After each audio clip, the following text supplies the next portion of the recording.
there's no doubt that 21st century man has come a long way from our hunter-gatherer origins. Good morning, it's Ryan here calling today to book the annual service on the boiler. In Britain today, we take food, shelter and warmth for granted. Have a cappuccino, please.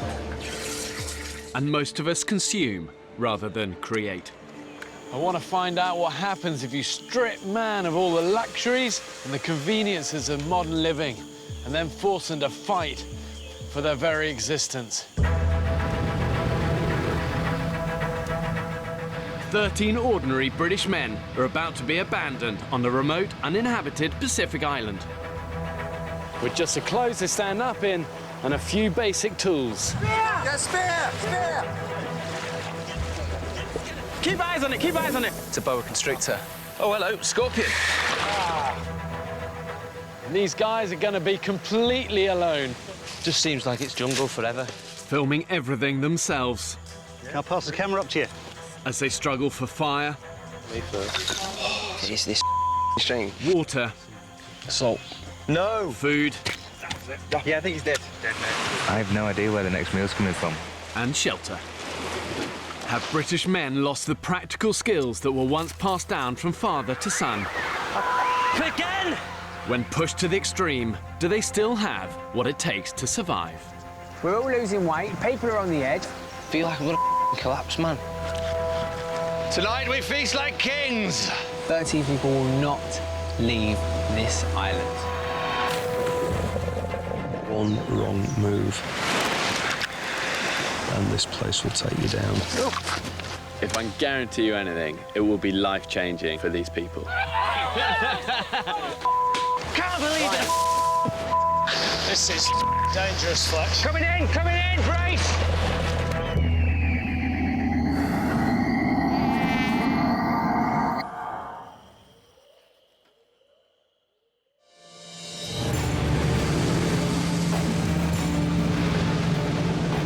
It's hard to say if I'm a survivor or not because I've never had to survive. It's a bit of the unknown, isn't it? I certainly don't underestimate what we're facing. I've never done anything like this in my life, have I? I'm about to abandon these men on a remote Pacific island to see if they can survive for a month. They will be utterly alone. My mother does pretty much everything for me. So I think going to the island is going to give me the opportunity to prove to myself that I can actually live, I can survive. These are ordinary guys with no previous experience of living in the wild. Oh, mate. I think I have a massive point to prove. People might watch this and be like, oh, he's not going to survive, he's gay. So what? Watch, I'm the dark horse. I'm going to survive anything you throw at me.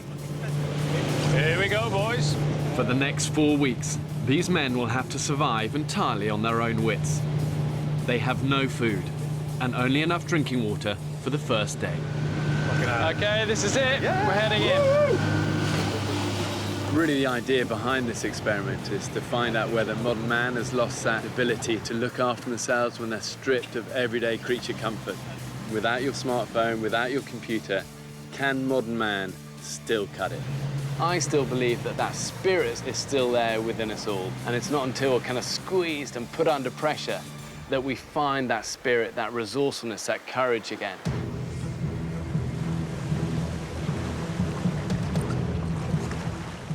So, OK, who was expecting a white sandy beach? Check it out, guys. What is it? It's a croc over there. No way. Where is it? There is. Right over there. Where it's on now? Just over there. Just went under. Oh, see where the ripple is over there, to the left?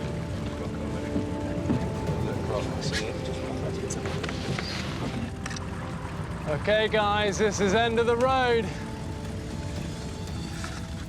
From here on in, you're totally on your own. I'm not going to sugarcoat this. It's going to be a really hard experience. Let's see what British modern man is really made of. Cheers.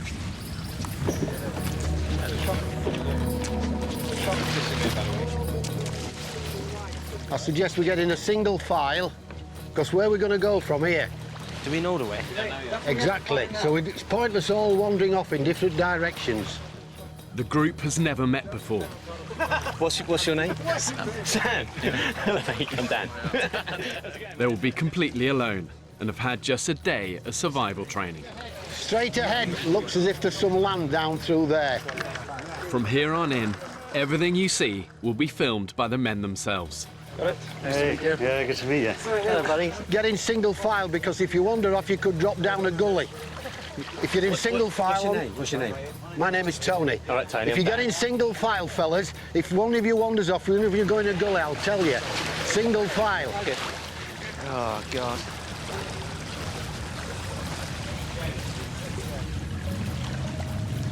Wow, weird feeling suddenly just leaving them. Mainly because I know how harsh these sort of terrains can be. These islands always look amazing. But you get up close and dirty and you realise, you know what? Stinking mangrove swamp, bloody hot, and full of one hell of a lot of nasties. It's time for me and the crew to leave. See you in 4 weeks. I won't be back until the end of the experiment. The men's home for the next month is a remote, uninhabited Pacific island that's 8 kilometers in circumference. I've ensured there's enough food and water here to keep them alive, but only if they have the ingenuity to find it, catch it, and kill it. The island has 5 beaches, but the interior is unforgiving. It's completely covered in thick jungle and mangrove swamp, which is exactly where I've dropped them off. Cheers. Do you want me to take your hand? Do it. Nice one. What's your name? Joe. Yeah? I'm Matt. Matt, nice to meet you, Matt. Good to see you. 3 of the men are trained as cameramen, but they will be living under exactly the same conditions as everyone else. In their bags are just camera kit and medical supplies. Stick it in the medical pack. Beyond that, the men have no food, 1 day's water supply, and only a handful of tools. We've got 3 machetes. We've got 2 knives, 1 smaller knife. So we've got 3 knives. 3 knives, 3 machetes. Yeah. That's it. Wow. Yeah, man. Fucking hell. Fuck me. It's been an unexpected start. I've been fantasising for quite a long time now about a beautiful golden white sandy beach and the boat crunching softly up on the sand. What's actually happened is that we've landed in the middle of an alien movie. Just have a look at the water. Look, see, I'm in. And it's coming up. This is coming in so quick. In this part of the Pacific, extreme tides mean these mangroves will soon be under 3 meters of water. Yeah, mate, this tide is coming in quick. Right, we've got to get up there I think we probably need somehow. to get away from here, so it's not the ideal place. No, tide comes in where it's going to stop up there. If we head up that way... Whoa, hang on a minute. Whoa, hang on a minute. Let's discuss it. Let's discuss it. All we want to do is just get out of here. That's all we're trying to do. All right. You want to go up and then I'll... Yeah, so we can get ourselves up all right here. Watch your ankles, it's slippy. Come on, listen in, fellas. Yeah. Oh, listen in. You'll soon go over and you'll finish up with a bloody sprained ankle within an hour. It's 4 hours till sundown. The men now have 2 pressing priorities. Go on, I've got you. Get a foot on. Lovely. To look for a safe place to spend the night, and then find a source of drinkable water before their supply runs out. You all right? Yeah. Yeah? Can I pass the camera up to you? You coming up? You ready? Yeah, I just don't want to slip. You got it? Yeah, I got it. Well done. What do you do for a living, Dean? I'm a hairdresser. And look what I'm doing now. Am I allowed to say that first 30 minutes was just fucking awful? Where are you from originally? Well, I'm from London. I was born there, but I grew up in Ghana and Zimbabwe. What about you, Brian? Where are you from? I'm from Stockport, near Manchester. Lived there all my life. Out of reach of the incoming tide, the men can catch their breath for the first time. What do you do? I train people how to use computers. I'm an IT guy. Oh, yeah. Wow! I would never have got that. Never have guessed that. Hey? Sam, I'm a neurologist. you're a neurologist. What's that? Brains. It's like brains. Yeah? Yeah. What about you, Tony? What do you do? I was a police officer for 34 years. Wow. No, I still do security work. Wow. So what does Ryan do? Yeah, Ryan, what do you do, mate? I work in a call centre at the moment. Customer service. Nothing glamorous, nothing special. Could you please just confirm to me the first line of the address and postcode? I'm not where I'd like to be at this point in time, and I feel like the chances to achieve things are running low. I'd like to think that I could achieve something that's a bit tough. The only other thing that I've done that is remotely like this is going camping with my friends, but that's just been one night on the park, getting drunk, having a party. Other than that, nothing. Whoa! That was a close one. Almost had my kneecap then. Day one. Here we go. To be honest, this could be not a bad place if we had to camp for the You know night. what, that's what I mean. This is not a bad place to start. Thing is, there could be scorpions all around this area. Business coach Chris is convinced that in the remaining 3 hours of daylight, the group should find a beach to camp on, away from the jungle critters. It looks as if the island is almost like a U-shape, and we came into the lagoon. For me, the best plan at the moment is to get back in the water and walk along the mangrove slopes. No, We stay in the middle. I strongly object to that. Why? For my reasons are this. We don't know how deep that water is. We don't know what the floor of the water's like. We've no idea how far we're going to be wandering through 3 foot of water. We don't know how idea we're going to be up here again. We're one at a time. We've got to, you know. If we had to, at a push, we could easily make camp here. It'd be an all right place to stay if we had to. It's better than the mangrove swamp. There won't be any crocodiles up here. Yeah. We're away from mosquitoes a little bit. Whoa, guys! Oh, shit, look. It's a boa constrictor. Get close, get the shot. They're fucking quick and they're pretty vicious. Just shows we're not alone. Yeah. Great. How exciting. I've just seen that. I just can't see myself being able to sleep here. I just stay awake all night. For all we know is I feel like there. From what you've seen of the island so far, how many fields have you seen? I think... I don't want to sleep here either, but... Yeah. I don't think I can cope. Really? No way. I'm not sleeping tonight, I already know that.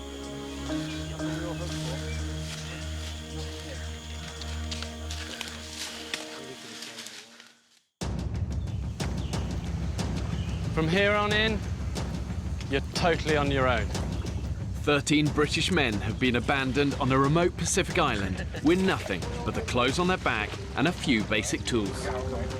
They now have less than a day's supply of water left. Oh, God.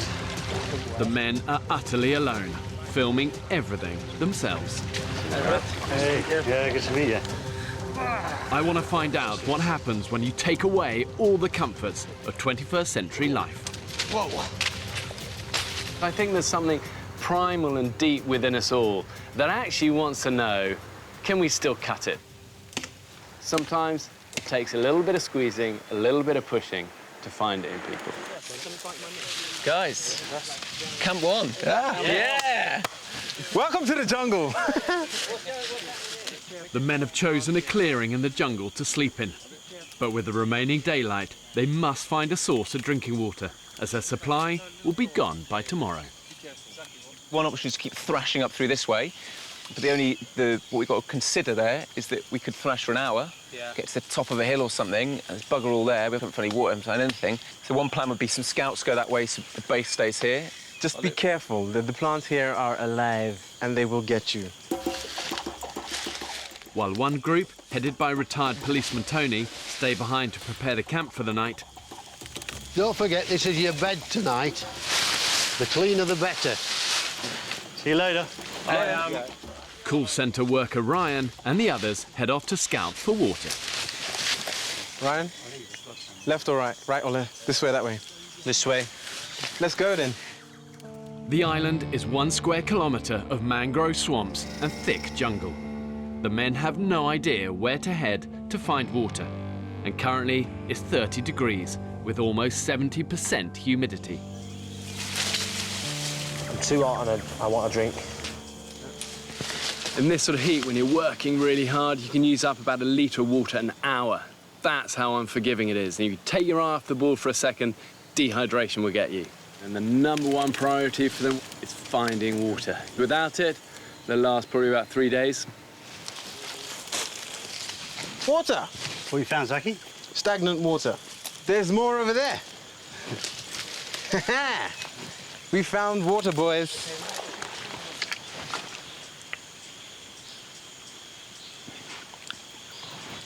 Salt. No! That is salt water. Fucking hell. Cock. Bit scared that the island is just like this all the way. Really? Yeah, that's what it feels like at the moment to me. I hope not. I'm hoping there's some sort of open space where we can look at the sky. Yeah.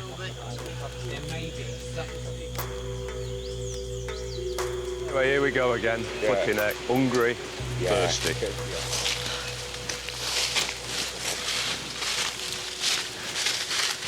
To be honest, guys, this almost looks like animal tracks, doesn't it? This is a definite trail, isn't it? Good trail. Mate! It's the beach! It's the beach, guys. I can hear it right there. And you can see the water, the sun glinting off it. It's just beyond this prickly mass. Yeah! Palm trees! Woohoo! Oh, yeah! Oh, thank God. Plastic bottle. Yes! Yeah, baby! Shazam! Oh, my God, look at this.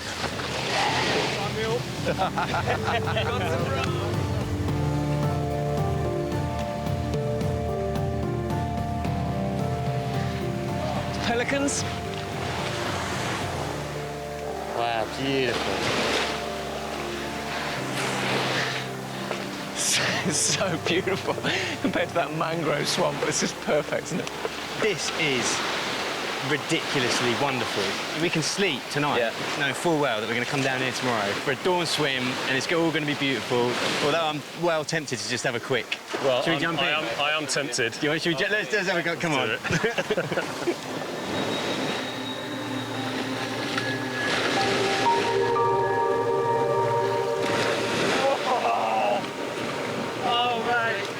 Away he goes! In one afternoon, hell becomes paradise.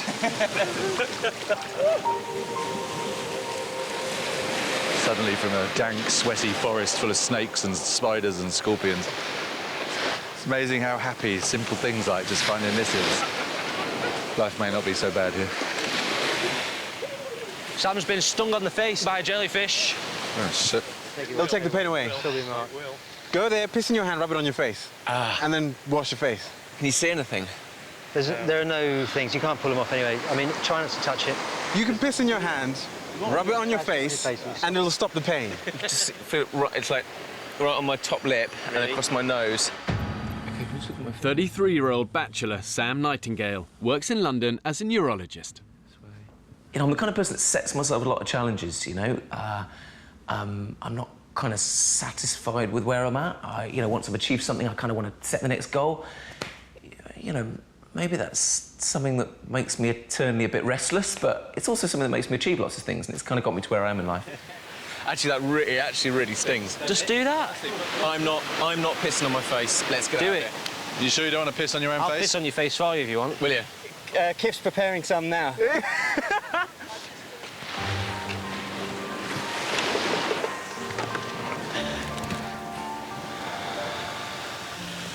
Right, you think we should start heading back to camp now before it gets dark? It's a shame we haven't got enough time tonight to move down here, but I think it'd be silly. The men have less than 7 hours of drinking water left. They urgently need to find a fresh source.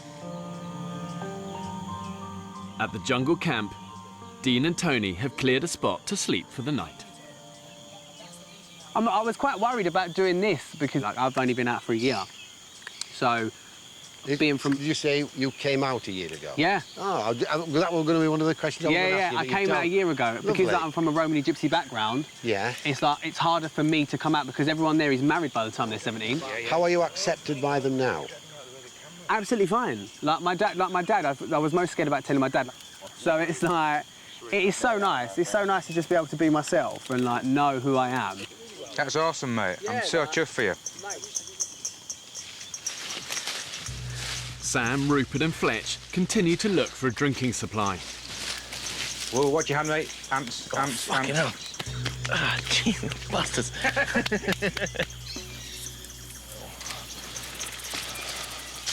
Oh, what we got here, guys? What's that, water?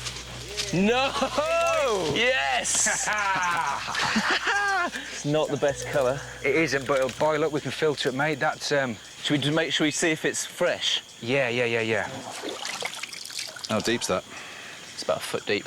Yeah. Oh, that's a lot of water. That's... Oh, yeah, that'd... keep us going for a week or two. Boys, that's a great find. So, rather than drinking it, I might just have a little bath in it. Wash my balls off.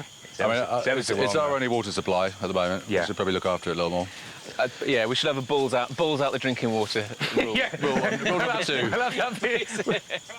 If they want to drink this water, they'll need to boil it first.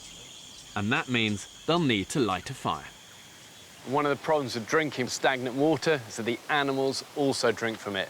They do more than that, though. They also shit in it. And where you get feces, you're also going to get waterborne parasites and all manner of different infections. So without fire, really for them, it's like a ticking clock, exposing them to dehydration. Oh, my boys are home. Did you find anything? Yeah, we did, mate. What'd you find? Some fresh water. You found fresh water? Yeah. Thank fuck for that. Yay, boys. Their supply of drinking water is dwindling fast. They need to get a fire lit, and quickly. Is that for the bow drill fire, Joe? Yeah, just a bit of string that we just found just as we came in near the swamp. It's just about long enough. 23-year-old sheep farmer Joe plans to create fire using a technique that dates back to the 4th century BC. He'll spin 2 pieces of wood against each other using a bow. But like all the men, he's only had a day's survival training. To you first. Okay. We'll do it ever so slowly. Ready? Oh, yeah, shitter. Fucking thing. Tell you what, I'm starting to get my first hunger pangs. You're joking? I'm just very, very vaguely, just little knocking in the distance. Little hunger pang. Which is only going to get bigger. That's... Come on, spin. Fucking thing. Everyone else wet? Tom? Yeah, wet through. Yeah. I need to explain something to everybody. Go on. You have webbed feet. Hoofed feet. Worse. Worse. I'm just trying to think of a way to explain it. Explain myself. I've got a tattoo that it looks really bad. It was a mistake getting it. It doesn't mean what it looks like. Everybody knows what it looks like. You don't even have to say it out loud. It means peace, love and unity. I was just interested in that sort of subject, but basically... Swastika? Yeah. Oh, fuck it. But I'm so embarrassed of it now. I regret it. Come on, don't worry about it. You want to see it? Yeah, go on then. There it is. That's what it is. It was stupid, but, you know, I was young. It's just one of them things. Has anybody found any nuts anywhere? Not apart from you, mate. Oh, shit, it is this fucking string. Not even smoke yet. Looks like it might be a dark night tonight. At night, under the forest canopy, it's now completely dark. And the only way to film is using infrared lights.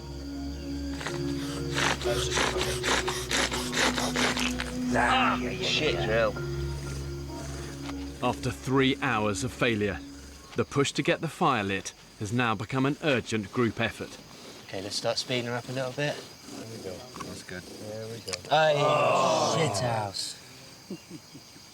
For me, the big concern is everyone's hydration. The potential for people to get really sick if they're not drinking enough. And we're so overexcited about being here, and you could so quickly get dangerously dehydrated. So I think the main priority now that we've found water, is getting the fire going and getting a system of getting water boiled and filtered and drinkable, because that's absolutely critical.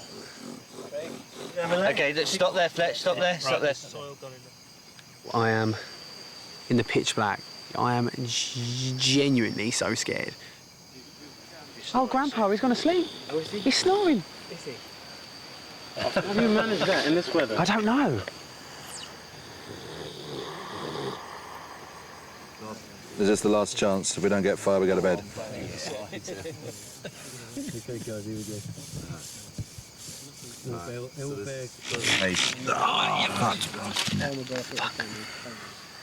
We have failed at making a fire.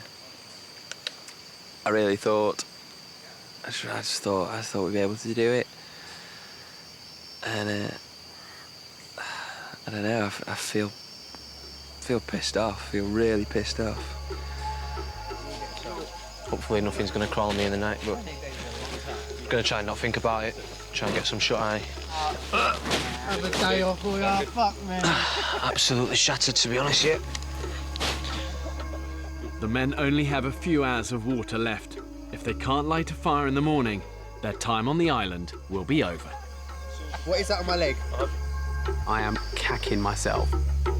Oh, fucking hell.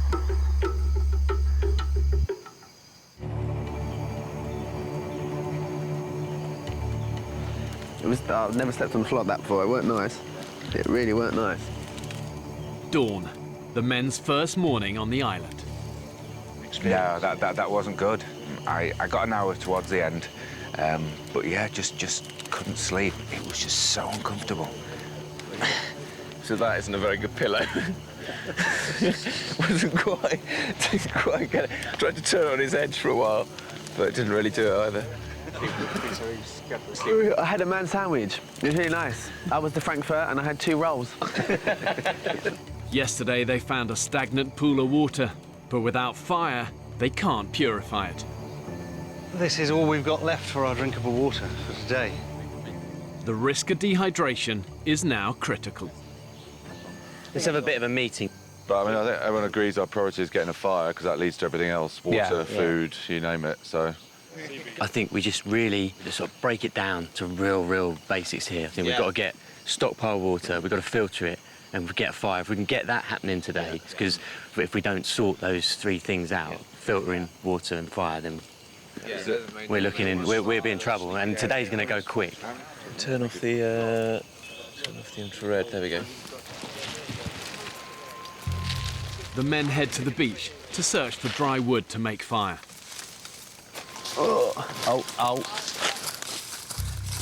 On the way, Joe hunts everywhere for the perfect fire-making timber. It's just wet. It's too wet. It's too wet. Too wet, Dan. Yeah. Fuck. At home in the Peak District, Joe works on his family's farm. I know it sounds a bit extreme, but I think I'd bring back national service, because I think that young people should learn what our grandfathers used to do, and people learn a lot more about respect and things like that. There's a lot of respect missing with some youth people of today. If we get fire, that's it. We can move on. We can purify water. So it all comes back to fire. So yeah, there's a bit of pressure on today.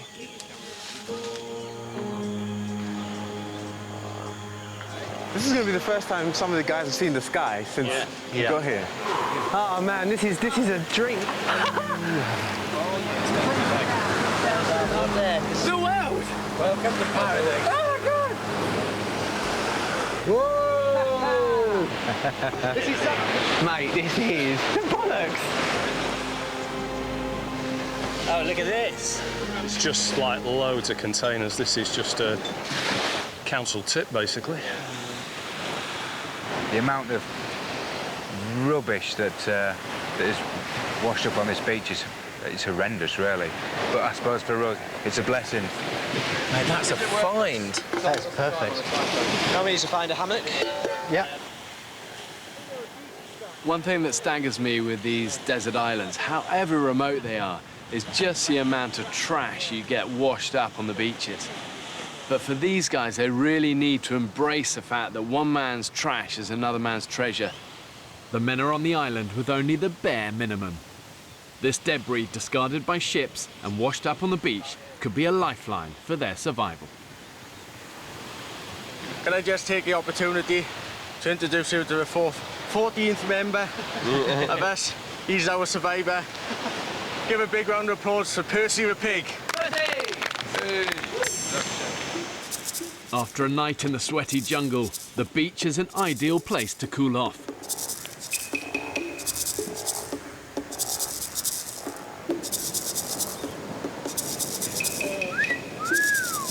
Yeah, look at that. That's the money shot. The money shot's right there. Tony, the pride of Yorkshire. Thanks, Flex. The men may be enjoying the seawater, but the supply of drinking water has now finished. So I've just been for a wee, first one in a long time, and I saved a little bit to share with you. You lucky things. So, not a healthy looking colour, I'm sure you'll agree.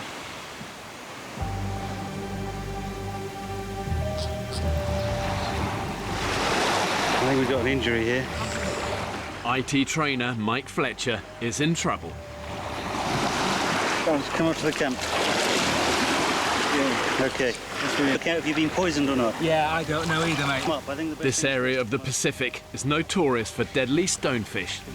With skin-piercing spines, it's the most poisonous fish in the world. It's more than just a rock, do you think? It shouldn't hurt that much, should it? OK. Ah, bollocks. It really hurts me more than it should.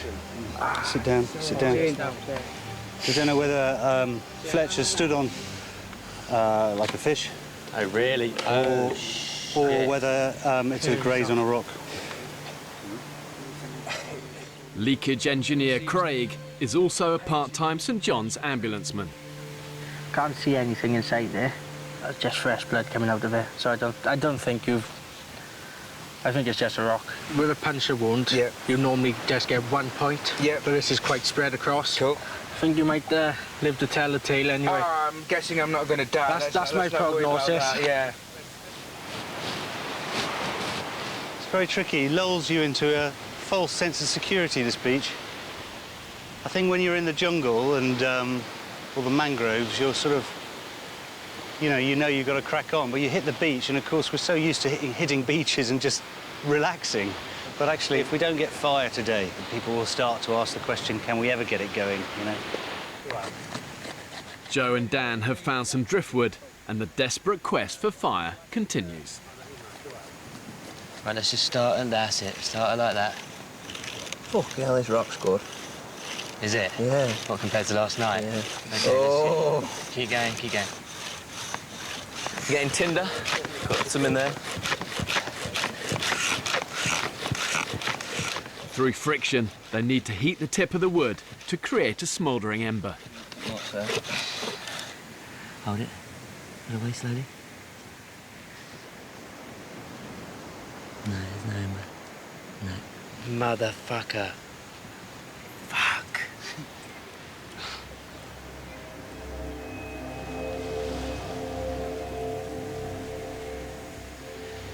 It's very hot. It's very hot, isn't it? So it's out of the sunshine now. Would you say it's stifling, Tony? Sorry? Would you say it's stifling?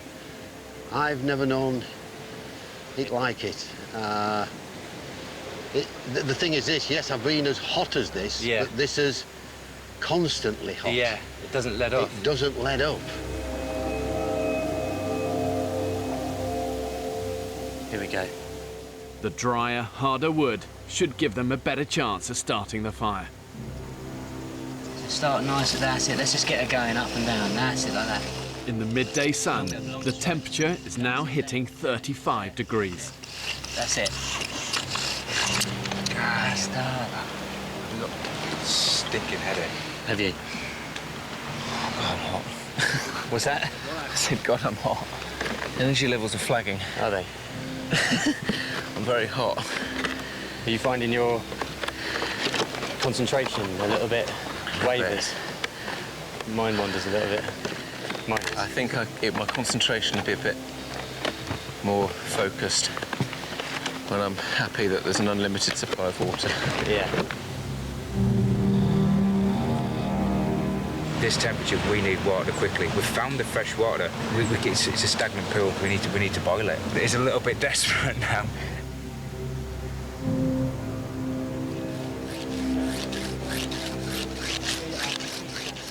They have been trying to get an ember for 8 hours. Nice and long. Oh, no. Just put away. Whoa. Right, we've got one. We're in. OK, just stay there, Joe. Just stay there, Joe. Stay there. Slates. OK, right. Now let's get some of this together. OK, guys. Okay, just drop her in sideways. Slowly, really gentle. Just get something, just get the knife and just slowly drop her on. There we go. Yep, she's on.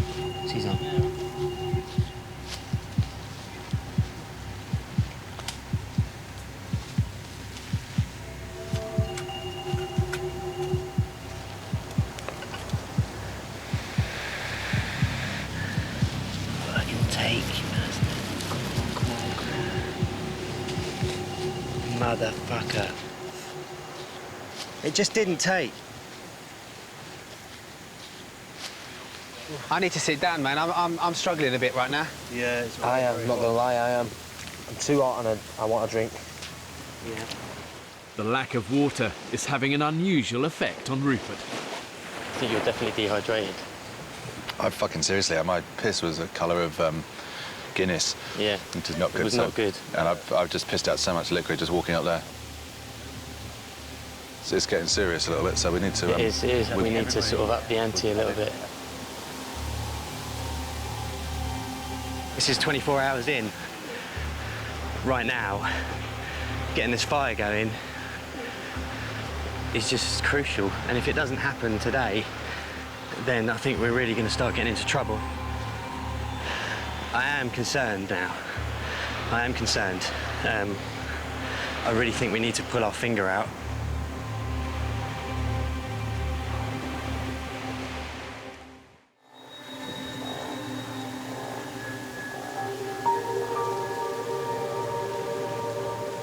Finding the heat unbearable at the moment.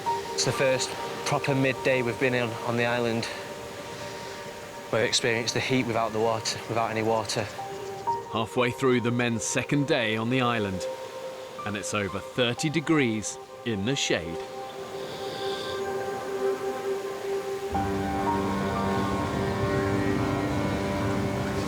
Come on, lads. Sit on the front. Yeah, that's it. Same. Bastard. For the past 12 hours, Joe, Dan and Fletch have been struggling to light a fire. This is it, boys. I can feel it. Big long strikes to you. Big long strikes. The drinking supply they arrived with has now gone. They urgently need to boil the stagnant water they've found to make it safe to drink. Fuck. Dehydration is taking its toll on 70-year-old Tony. My mouth is very dry now. My mum, Agnes, 91 years of age. I'm 6,000 miles away from you, mum.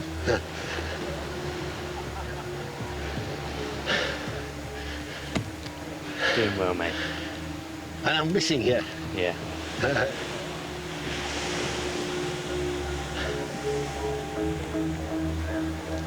Fuck. That's just not taking. It all went there. That should have gone. Joe and Dan are trying to produce a smouldering ember using friction, but everything has to be just right. We realise now that the drill has to be the same width all the way down. The stone's got to have the hole in exactly the right place. Yeah. The heart's got to be dead flat and very, very close to the little V. So it's like each one of those things has stitched us up. A lot of ducks to get in a line. Yeah, along the way. This is it. OK, long, big old long. If they fail to get a fire lit today, they will have no choice. They will have to leave the island. This kind of has to work, because this is, without this, no water. OK, stop there. Fingers crossed, everyone. Fingers crossed. OK, go on then. Drop her on. Gently, like a butterfly.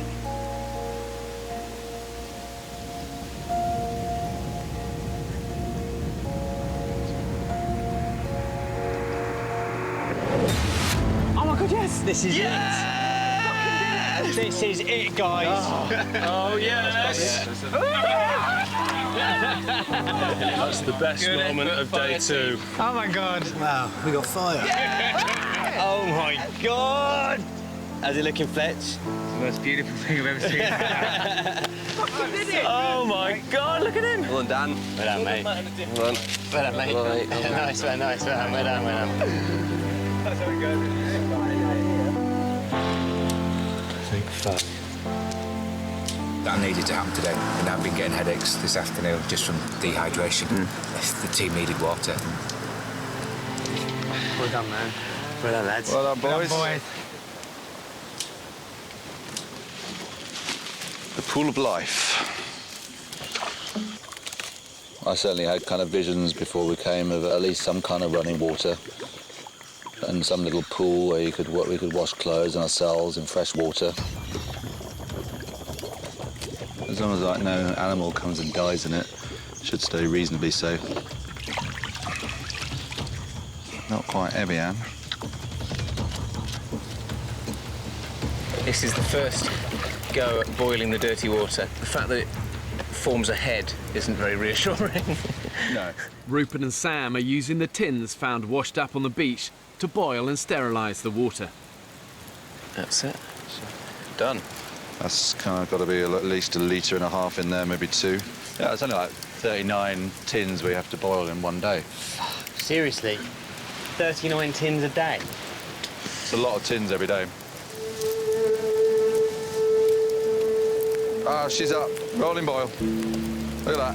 We've got a rolling boil? Yeah, there's a lovely pot of hot water with scum all over the top of it, and we can drink it. It's brilliant. It smells like a fire, a metal fire. Yeah. Go on then. There's probably a bit of rust in there, but... Mate, get it down. Do it, mate. You look the part with the charcoal on your face.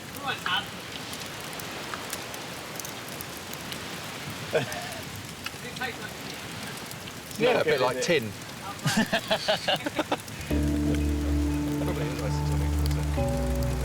Oh, do you know what? Yeah, fine.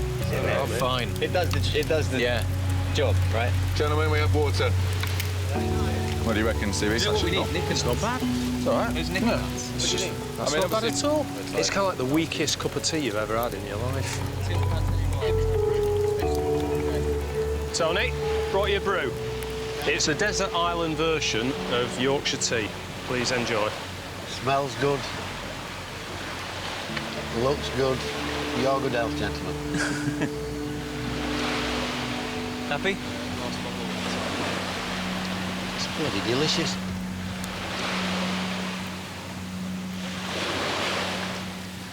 This is some of the finished product. Looks like piss. Tastes a lot worse. Mind keeps wandering. I keep on thinking about bottles of ice-cold water or can of cola, ice-cold, straight out the fridge. Oh. And all I got to drink is this bloody warm, worse than piss water.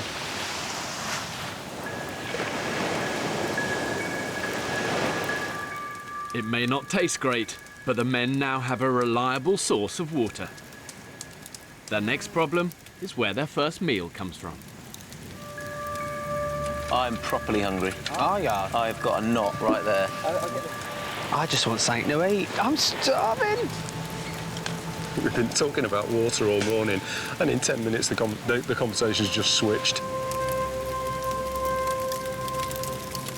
When you're deprived of food, it literally becomes all-consuming. It's all you think about. It's all that motivates and drives you. I need something. These guys have got 13 mouths to feed. They've got to be resourceful. Oh, hello. What is it? Ooh, scorpion. In the fire, that's silly. There he is. There he is. Got him. I've got him. He's got small claws, guys. He's one of the bad ones. Aggressive. He's aggressive. Oh, Jesus. Don't kill it if you're not going to eat it. Yeah. Of course I'm going to eat it. Mate, I'm starving. okay. There's the stinger off. Okay. Let's kill him because I feel bad. Oh, yeah. Oh, fucking hell. Oh, God, I can see its guts inside. That's not going to be tasty, guys. Oh, man, you're making us wait. Come on. We want to see you eat it.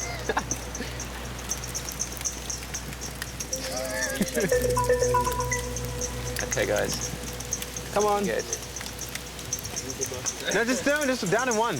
Blow it and then just get rid of the legs. Just protein in the legs. You said you were hungry. Yes! That's man food! Man food! Yes! Yes! Oh, mate! How does that taste? Oh, it's food! I'm proud of you, Sam. That was amazing. The other thing that hunger does is saps your morale. You know, it's easy to be positive and upbeat and enthusiastic and energetic when you've got lots of energy, but when you're experiencing failures, it becomes a kind of spiralling downward circle of lack of food, lack of morale, lack of energy. We're finding little bits, but what we could do with it is a good hearty meal. We need something of some substance. I think I'm hallucinating. I'm so hungry. Really? We're 13 strapping blokes, so we're going to need a feed. And at the moment, wondering where that's going to come from. Next time on the island, I've never been so hungry in my whole life. the fight for food begins. We're all losing weight, people are on the edge. The fucking pelicans seem to be eating more than I do. Chuck it, chuck it! Ah! Fuck! Busters! Holy shit, the bed, man. That's a big one. Come on, fucking nature, give us some food. Just pass me a coconut shit. Get it! I got right between his eyes, but it broke the spear. I have no idea where the next meal's coming from. If I'd have known... This is absolutely fucking nuts. ...that it was going to be like this... You've got him. You've got him, mate. I'm not too sure I'd have applied to come.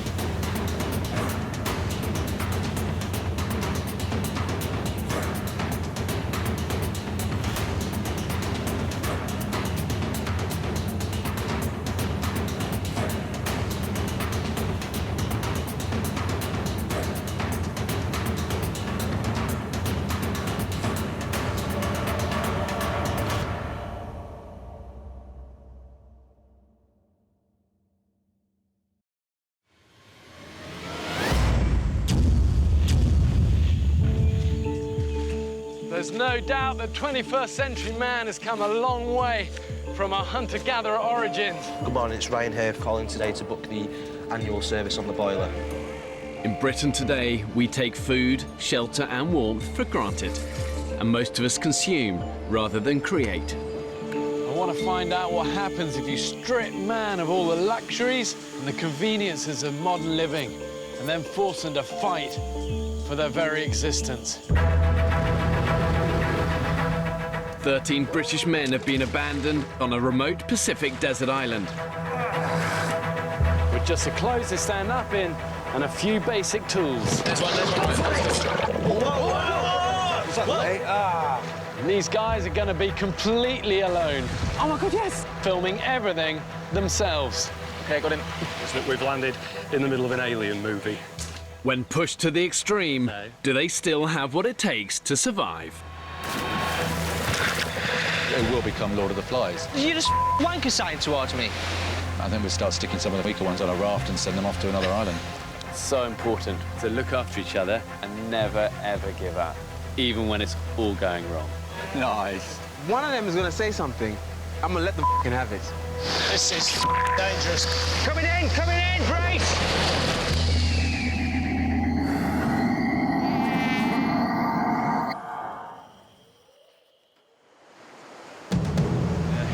Mate, this is bollocks. 2 weeks ago, 13 British men were cast away on this remote Pacific island. Come on, nature, give us some food.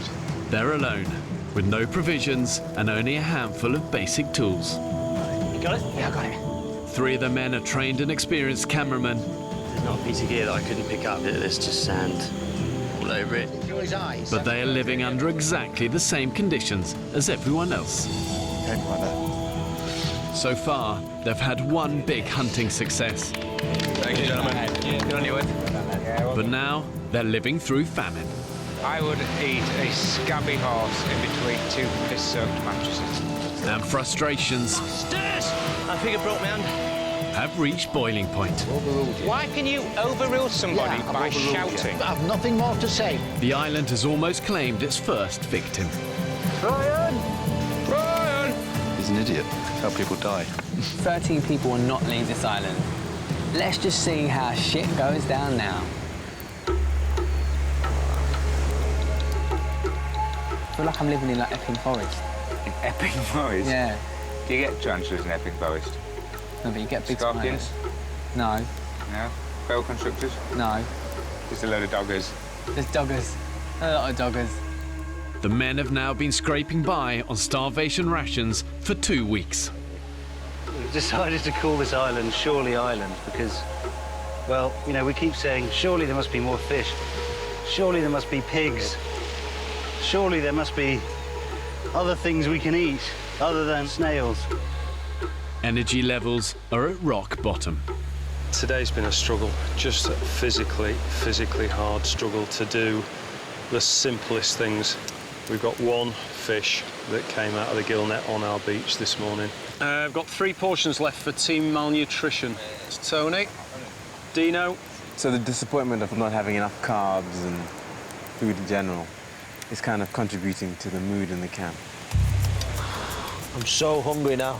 I'm so hungry. I want crisps galore. I want that cookie dough. I want pizza. I want hot dogs, sausage, bacon, eggs. I don't even like eggs.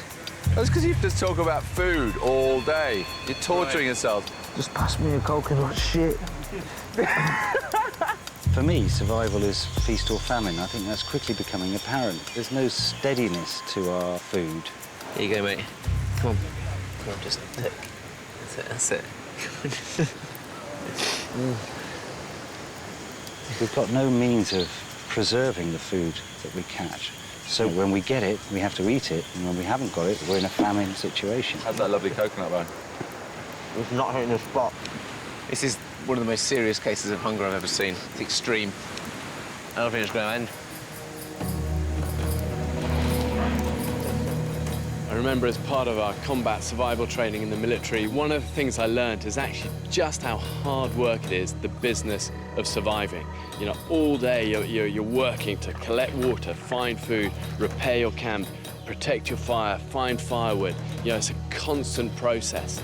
And I think one of the key elements in a good survivor is a hard work ethic. We need Cayman meat. You might be right, mate. Because the fish ain't coming.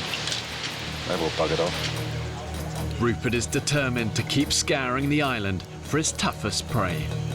2 weeks ago, I killed a Cayman, and it fed all of us for, I think, 3 meals, so it's definitely a food source worth chasing. We're ready to rock and roll. I'm on this one. Bucket man. Let's do it. I know there's people that are desperate to wrestle a Cayman. I don't see the need of it, really. I think we can sustain ourselves on snails and things. This is so Caymanville. Just now straightforward, find it, catch it, kill it, eat it. For Rupert, Mike and Chris, hunting in the mangrove swamps is using a huge amount of precious energy. I feel as if I'm climbing a mountain. It's just becoming more and more difficult. Short of breath, weak, legs feel as if they're not functioning. But we need some food. We need some decent food.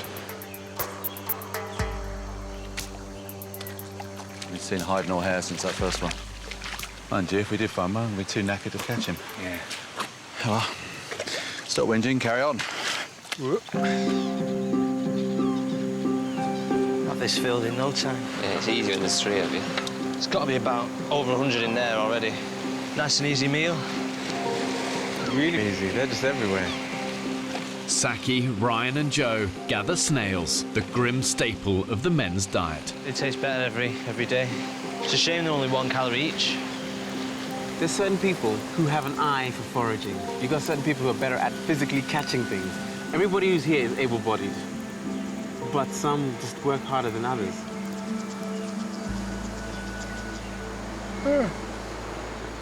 Soz, I'm just so tired, babes. I'm so tired. Devil makes work for idle hands.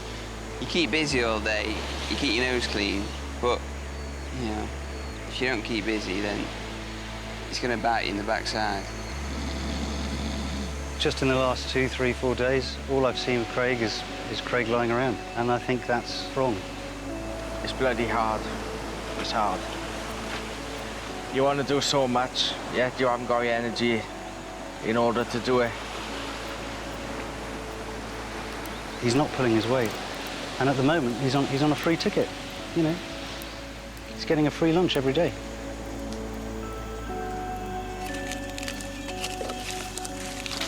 Literally like regress to being like monkeys, so we're just scrabbling around on our hands and knees, picking food. Crazy. After searching for hours, they've failed to find a Cayman crocodile, but they have discovered a few wild figs. Oh, stood up. Ow. Oh, fainting. Fainting. I assume it's dehydration. We'll get to those beaches, I think, and then round before tide changes and hits us. The men decide to return to camp, but they've been out so long, their way back through the mangrove has been cut off by the rising tide. They have to take an alternative route across the rocky coastline. In the afternoon, heat is at its zenith. Where are the figs? Good question. Where are the figs? This is a sign of how fucked up our brains have become. Then pick a whole bucket load on our hands and knees like monkeys, and then wander off, leaving the bucket there. Duh. That's just a quick shufty back, innit? Yeah. Go, go, go. Totally Chris's fault, though. I mean, he was carrying the buckets. Yeah. 60-year-old Chris returns for the figs, but it's a dangerous gamble. With the tide rising at 1 metre an hour, the route back to camp is rapidly becoming more difficult. Extreme hunger affects not only obviously your physical strength, but also your decision-making ability. Mate. And if there's doubt, don't take the risk. You'll only get it wrong once. Good to go, mate? I am finally good to go. Got the figs back, heading back to camp now. It's about an hour's walk. Quite sure whether we're too late for this. Now approaching high tide, the beach has disappeared. Oh shit. Mate. You all right? Yeah. We'll be all right. Rocks are lethal. This whiskey.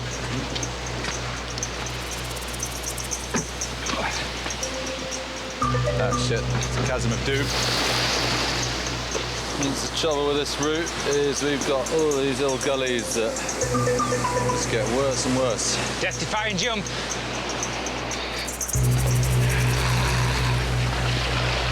She's going to test you, isn't it, mate? I ain't doing that. No? Sure? Sure. 100%? 100%. No mere limits. Right, If you're not sure, mate, don't do it. No. It's a broken leg or worse. So I'll go down and round. Hey, three that bucket, mate. The pigs. Ah, balls. Oh.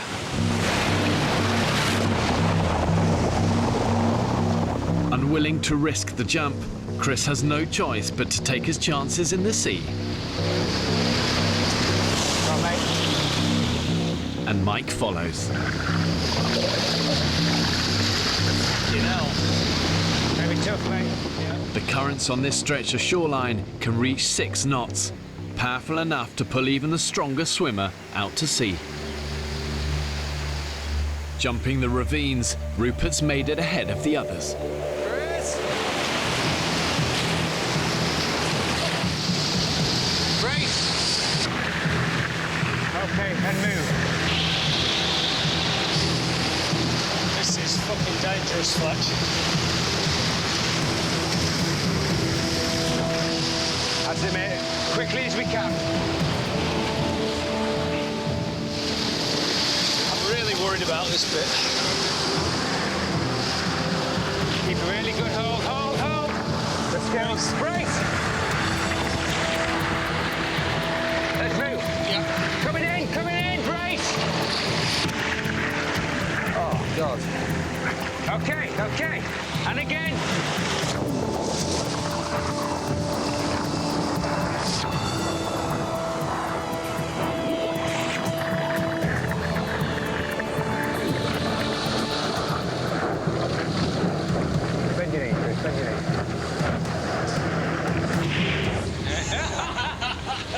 couple of happy chaps, having gone through hell. That was pretty close to the edge, wasn't it? Well done, Chris.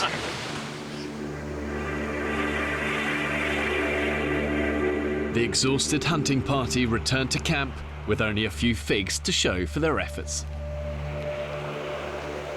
Looks like it's been tough here at base. All right, Dino. What, babe? Having a tough day? Yeah. Having a fiance day. How are you? We're good. What did you get? Figs. Ooh. Yeah. Two There you go. figs.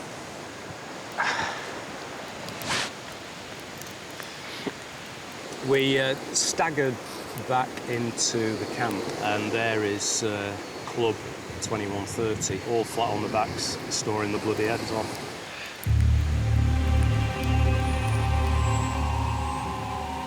A lot of people just sitting around doing fuck all, really. They're quite happy to sit back and let people work around them and provide for them and decide where their mum or something. I don't really want to get involved in a massive argument, but it's coming to a little bit of a head, I think, slowly but surely. You can see little cracks starting to appear, and people are like, boom, boom. Like little comments here and there are coming out, and you're like, oh, judgy. Bitten my tongue long enough. There's certain people that day after day do absolutely nothing and then come like little leeches with their bowls and don't even have the bloody decency to say thank you. And you just think, wow, your moles are as low as a snake's belly.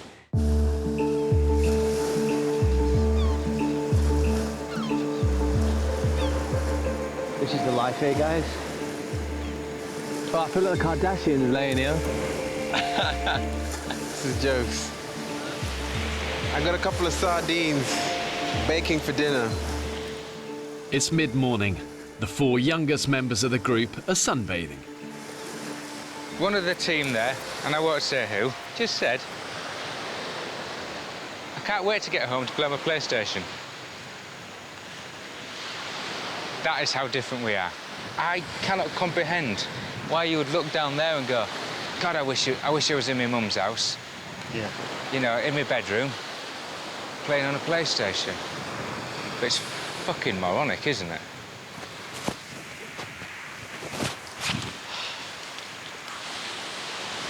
How are we doing, Taff? Not too bad. You coming to out, mate?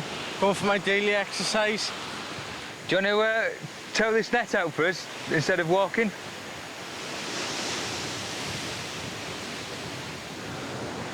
Maybe. I'm still trying to keep my foot dry. What's the worst thing that's can happen? It's not going to fall off, is it? I'm very, very pissed off. I've just been stopped by Fletcher, who all of a sudden has become a bit of a, obviously become a doctor. He must have taken over from Sam's role. Asking me why I can't help with a gill net. Explained that I've injured my foot. His reply was, what's the worst that could happen? The only thing that's wrong with his toe, his foot, is the lazy body that's attached to it. He says that he's hurt his foot and can't go in the water, which... I'm starting to lose sympathy, and I think maybe it's actually laziness. Someone said to him, could you do water? And he's like, oh, I don't know, maybe. It's like, have some fucking pride in yourself. He's just idle. And if he stayed here, he'd slowly kill himself through idleness. Get off your lazy ass and do something. People take the piss like that. It's just an insult to the rest of us. I'm not going to be able to hold my tongue, I don't think. Do try, Rupert. I'll try, but it's difficult, Sam, sometimes. After weeks on the island, it isn't just the younger group members that Rupert has his differences with. Not much water left in that puddle, guys. Sam, me and him disagree on pretty much absolutely everything. He's sort of sharing, caring, feeling, emotive, all that stuff. I think I'm a lot more hard-nosed in life than Sam, a little less forgiving. 43-year-old Rupert lives in LA, where he moved to further his TV career. I'm kind of divorced and starting a new chapter, rediscovering who I am again after 10 years of marriage. I always had this weird fantasy about being shipwrecked or being a castaway, kind of Robinson Crusoe or the Lord of the Flies scenario kind of thing. And I guess it's because it's a way of challenging yourself and seeing what you're capable of. I'm kind of hoping I come out of this with a sort of zen calmness. Everyone else is working their asses off in the sun, sweating, working all morning. Craig's over there having a nice little swim with Dean, like they're in a blue lagoon having a romantic holiday. He's supposed to be on firewood today. I think he's done 2 small armfuls all day and the rest of the time just lying around. But I don't think that we should start talking about, you know, if he's not going to pull his weight, he should go. Cause No. We came on here as 13 guys, we leave as 13 guys, that's full stop. But it's days and days of this now. It's just, every time you see him, he's lying on the ground doing nothing or asleep. That winds me up. Sorry, I have to say something. Craig, have a word, mate.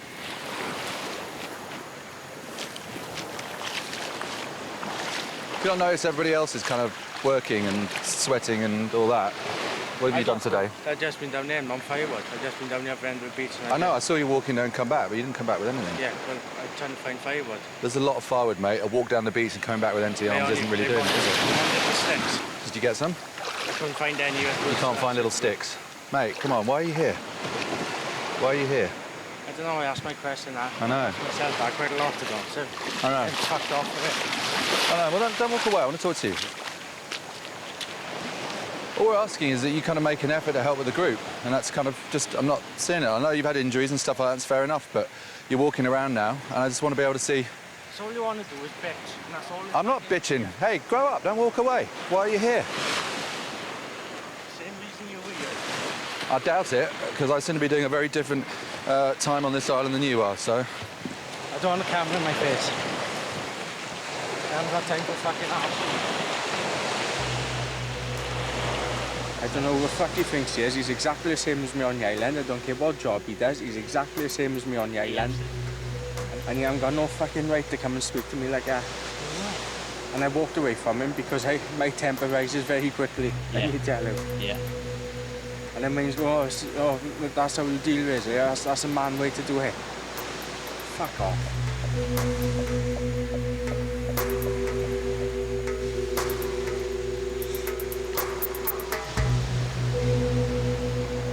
I'm going. No. No, I've had enough. I'm going. I'm going. Listen, don't be rash. Tomorrow I'm off to my wonderful land of Wales. Craig, don't do that, mate. Craig, mate, listen, buddy, we'd be devastated if that happened. Sorry, I'm not apologetic for it, but I'm not. The clash between Rupert and Craig has affected the group. It's very easy to criticise other people, very easy, you know? And, I could easily criticise some of the guys that like to lie on the beach and sunbathe. And I could easily criticise the people that have a massive go at people, which is completely out of turn. I think both those things probably actually don't sit that well with me. But I just don't think that we should be sniping at each other and picking up on those things. It's because it's only happening because we're hungry, we're knackered, we're spending 24 hours a day in each other's company. And I can just feel the group falling apart.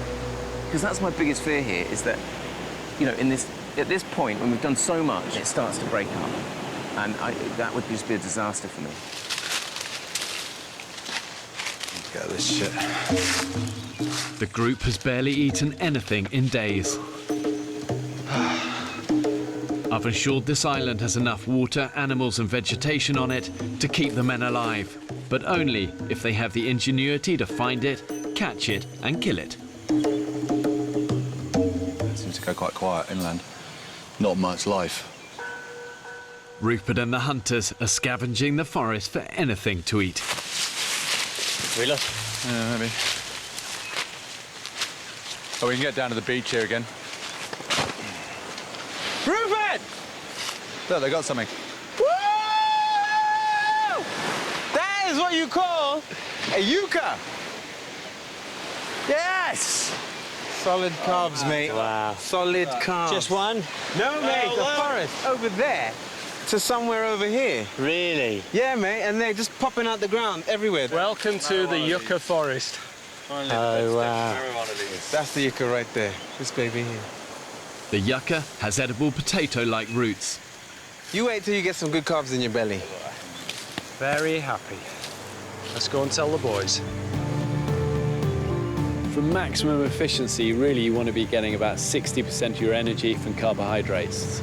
And these yucca plants are actually some of the best carbohydrates known to man. The men's bodies will turn them into energy far more quickly than the protein that they've been eating. Wake up, you dozy bastards! Hang on, I just heard something coming up in the background. But this sounds good. We got something for you. Anyone for carbohydrate? Wow. Oh, my God. Welcome to your first yucca meal. Tonight, we eat like royalty. Oh, my God! Oh, you beauty. If I don't get a drink of water, I am going to pass out. Run, get a stick, quick. Get a spear! Shit. Tangled in the fishing nets is another welcome discovery. Zaki, what is it? Let's just bring a whole lot in. Stingray! It's a big one. It's a big one.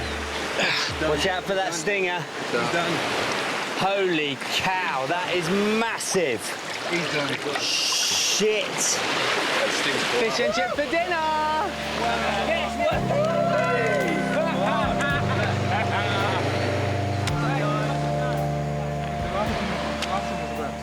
We're going to eat.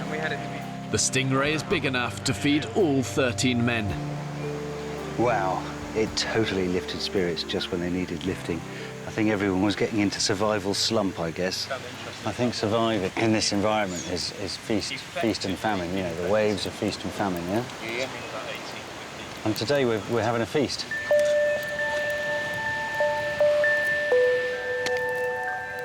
The promise of their first proper meal in weeks has brought a fragile peace to the camp.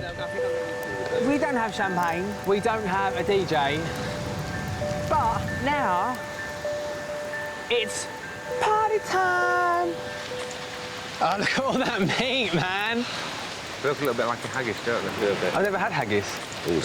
You should try catching them, mate. They are so difficult to catch. What, haggis? Yeah.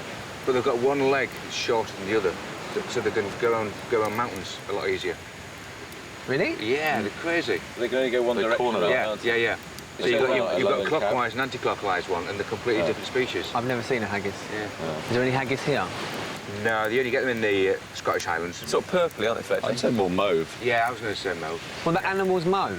Like, it looks brown, but then when you catch it in the sun, it's got like this glint, you know, like... So it's got some highlights? Dogs can eat, I guess. Essentially, yeah. It's a hairdresser's dream. It really is, yeah. Haggis is not an animal, is it? Is it? You lot of bastards. Sizzle, look at that. Whoa. Really good. Yeah, we've finally got a meal with meat and veg.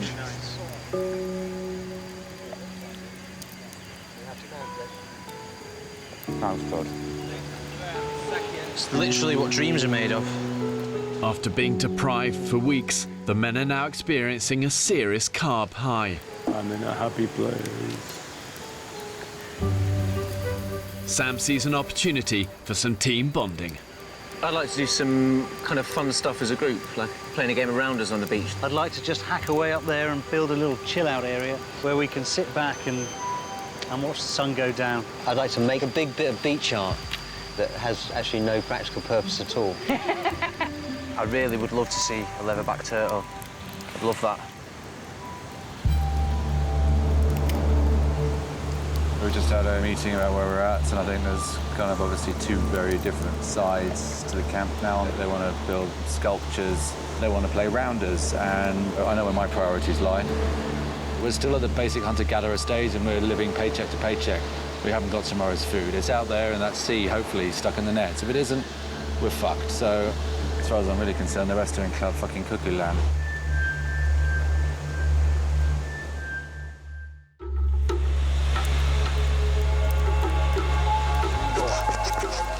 Both my grandfathers would mine this. Obviously, they passed their digging skills on to me. Gotta love the Welsh. They do try. The morning after their first meal of carb-rich yucca, energy levels are high. Energy-wise, I feel like a new man out here. Yeah, woke up this morning with a real spring in my step and a real purpose. Everything. Everything changed this morning.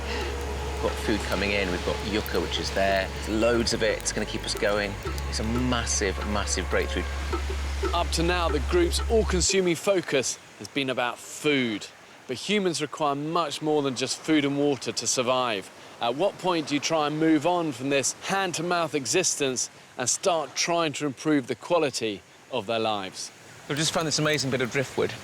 It's the sort of branches of a tree, so we can just hang our coconuts, all our cups. I think it's a great idea. They look quite good, don't they? I'm using the day to feather our nest. Just trying to make a few camp improvements, trying to get this place looking good. Sam. Let's go to Sam. Sam is the campest man on this island. And given that Dino's on the island, that takes some doing. Yeah, he's the gayest straight bloke I know. Oh, I think that's rather nice, that. Well done, Sam. It's all shaping up, isn't it? What do you think to the new pieces of furniture? Nice. Rupert turns his nose up at all sorts of things that I've done.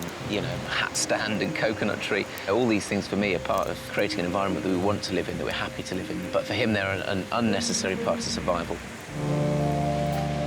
Despite the big yucca find, Rupert continues to search for food at every opportunity. Ropes, bring machete. What do you got? What do you got? What do you think? Well, it's not pizza. Oysters? No. Oysters, mate. I'm Yeah. sweating.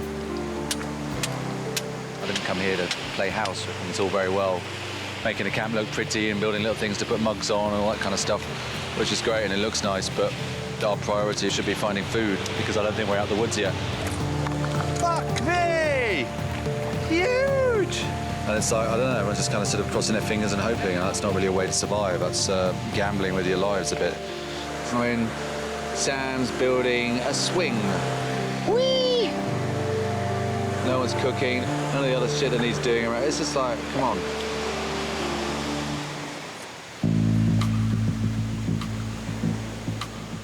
With yucca supplies in camp running low, Rupert takes a team to harvest some more. Funny smell. There's a sweet smell around here, isn't it? Yeah, something's rotting a little bit. Something is rotting. Yeah. Soft and squishy. Rotten. The harsh tropical environment has played a cruel trick on the men. Many of the tubers have rotted in the ground, and there's hardly any yucca left. Look at the state of that, mate. It's rotten. It's absolutely rotten. Minging. That is not edible. We've got 1 day of yucca left, so that's just gone bleak again. We ain't great. We're very short of food. We're out of yucca. I think it's kind of got to a slight I told you so point, but I never want to say I told you so because that's very annoying when people do that. But there's no food today. Is it all fucked? Because we're on an island, I'm going to try and save it. I was really shocked. We thought we'd on top of the food. I think, you know, brought everyone back down to reality and made everyone realise that, OK, we need more food. I'm going to try and get as many pieces into everyone's bowl as possible so that everyone gets the same amount. Saki dishes up the very last of the yucca. I don't think we'll survive well without any carbohydrates. It's the one food that everybody gets a hell of a lot of energy out of the yucca, which really genuinely lifts everybody's spirit. It's just such a shame there's so little left.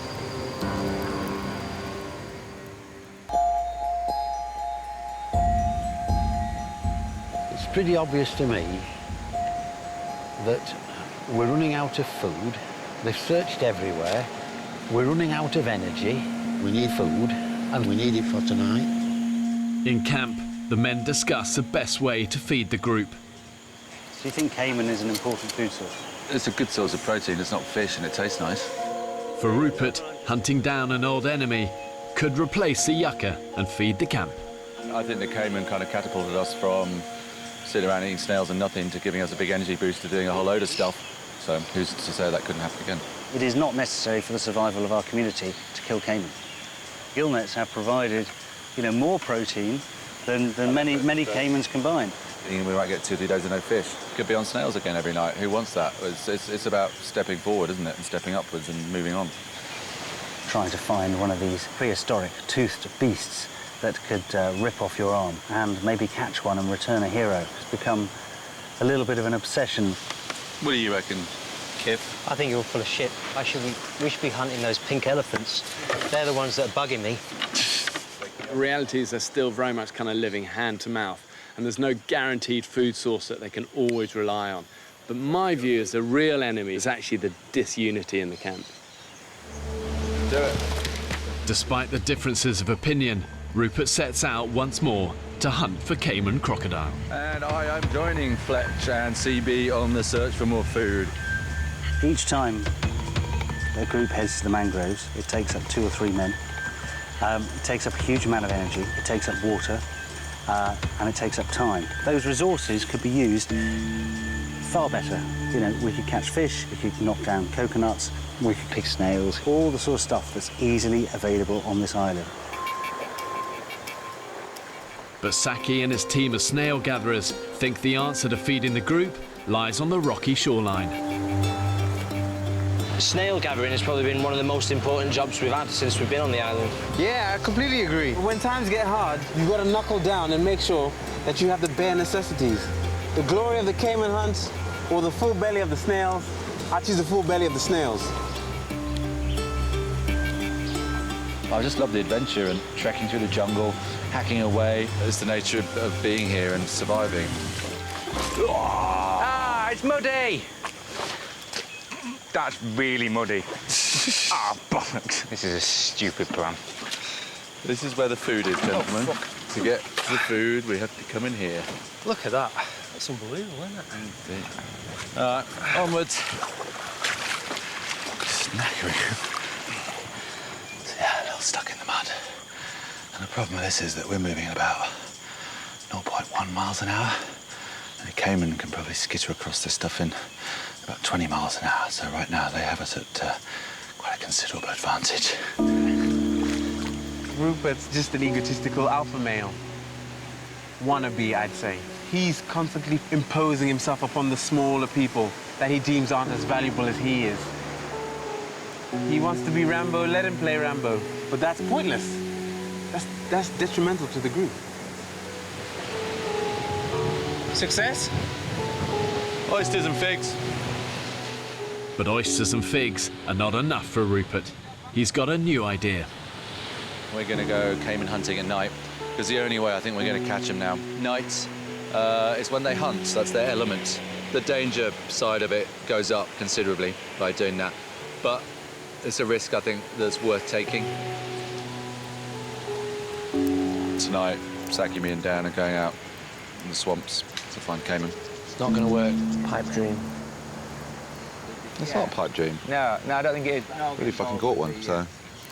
I'm just going to say that I've opted out of Cayman hunting. I'm heading there tonight. There you go. That's sorted then. I've already been there, done that, so to speak. And I've got plans with these guys to do various things.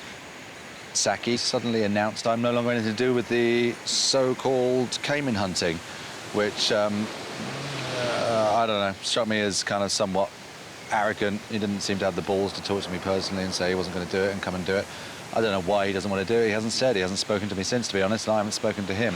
Look out below. Bringing in all the foods on a day-to-day basis. That's far more important than a Cayman that you can't even see. They haven't seen one. And yet they're still pursuing it because they're glory hunting.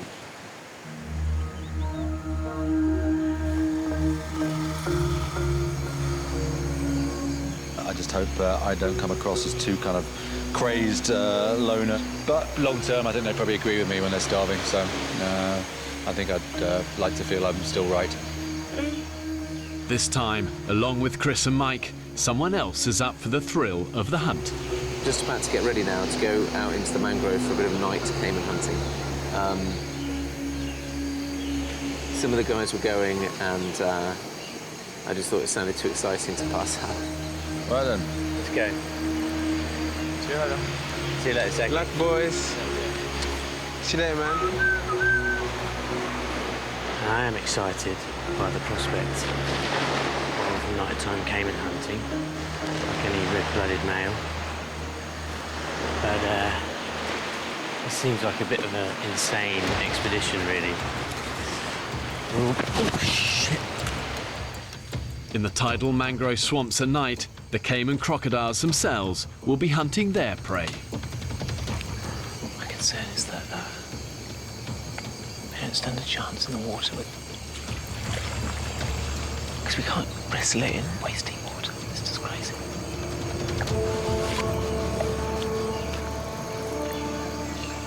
We're just slowly making our way through the mangrove swamp, looking to see whether we can see the reflection of any cayman in their torches. Nothing so far, but we can hear movement inside the mangrove all the time. Everywhere we go, there's just little sounds, little rustling noises, little slaps in the water. It's really, really spooky. What is that? Something quite big just shot past my feet. Look, it's Cayman. There, see him?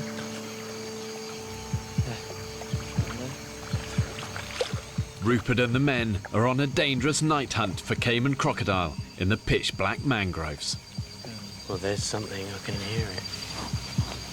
Whoa!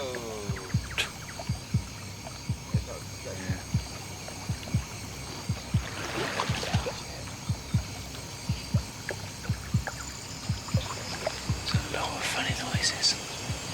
There is, isn't there? It's pretty eerie. There's a lot of splashes going on. Wow. Oh, jeez. Have you got him down? What was it? Huge bat. The trail's gone cold. Everyone good to carry on? On this week's episode of the Clueless Cayman Hunters, the Clueless Cayman Hunters decide to go into a mangrove swamp, attempting to catch a crocodile with their bare hands. Stay tuned to see whether we can get their leg bitten off.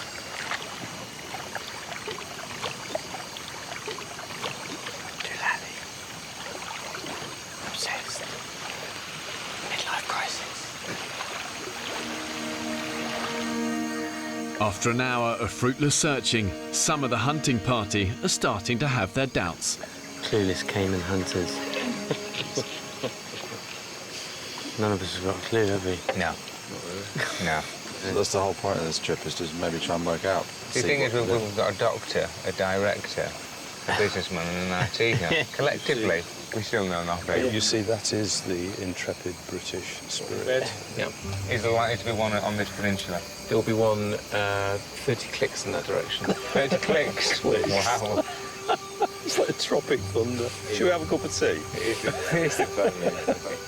But I still have hope, and you never know. But we got one, something. Yeah. Whilst we're stood here having this conversation, they're all kind of out there playing cards, smoking cigars and drinking whiskey. Here's come those idiot British guys again. Yeah, that killed old Jack the other day. Lame Jack. Yeah, lame Jack. Dreams of another Cayman crocodile dashed, the men head back to camp. Wow, check this out. Very fresh. Big old turtle track. Dan! What? Dan, He's here. You serious? You see him over there. Yeah, no, he's digging in there. Come here, come look. Oh my god. Oh my god, it's huge. Wow. Beautiful thing. The endangered green sea turtle has come onto the island to lay her eggs. Very rare. So special. That's phenomenal. Just a huge, huge privilege to see this. Wow. Speechless. Ryan was desperate to see these. It's food for the soul, is that, mate? It's food for the soul. Ryan's going to be gutted. Oh, mate. Yes. I almost think we should not tell him. You don't get your ass out of camp, you don't go and see shit. Don't forget it. Mate, that was awesome. And we're not allowed to eat those, right?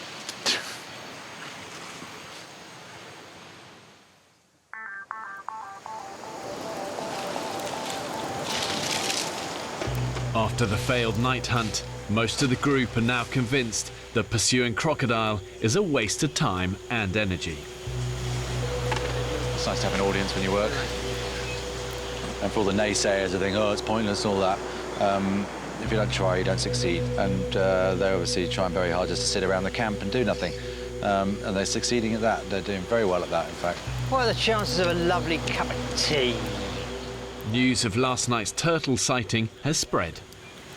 Mate, I tell you what, it was a big turtle. Beautiful thing. Mate, I couldn't give a shit. I'll Google it.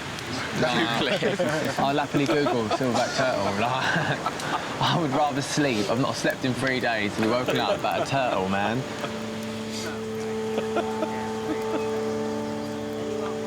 I can't believe I've been saying since day one, I'm seeing that turtles was the most important thing to me about this trip. I said, if I see one of them, I will die happy. 5 guys got 3 metres away from them and didn't come back and get me. Genuinely, mate, I remember thinking, oh, Ryan would love to see this. But, you know, we were just worried that we'd disturb it too much and, you know, we didn't want to go and wake people up. Those are the reasons, mate. Then you can spend a lifetime trying to see those and fail. Fuck off. I will never forgive any of you, right?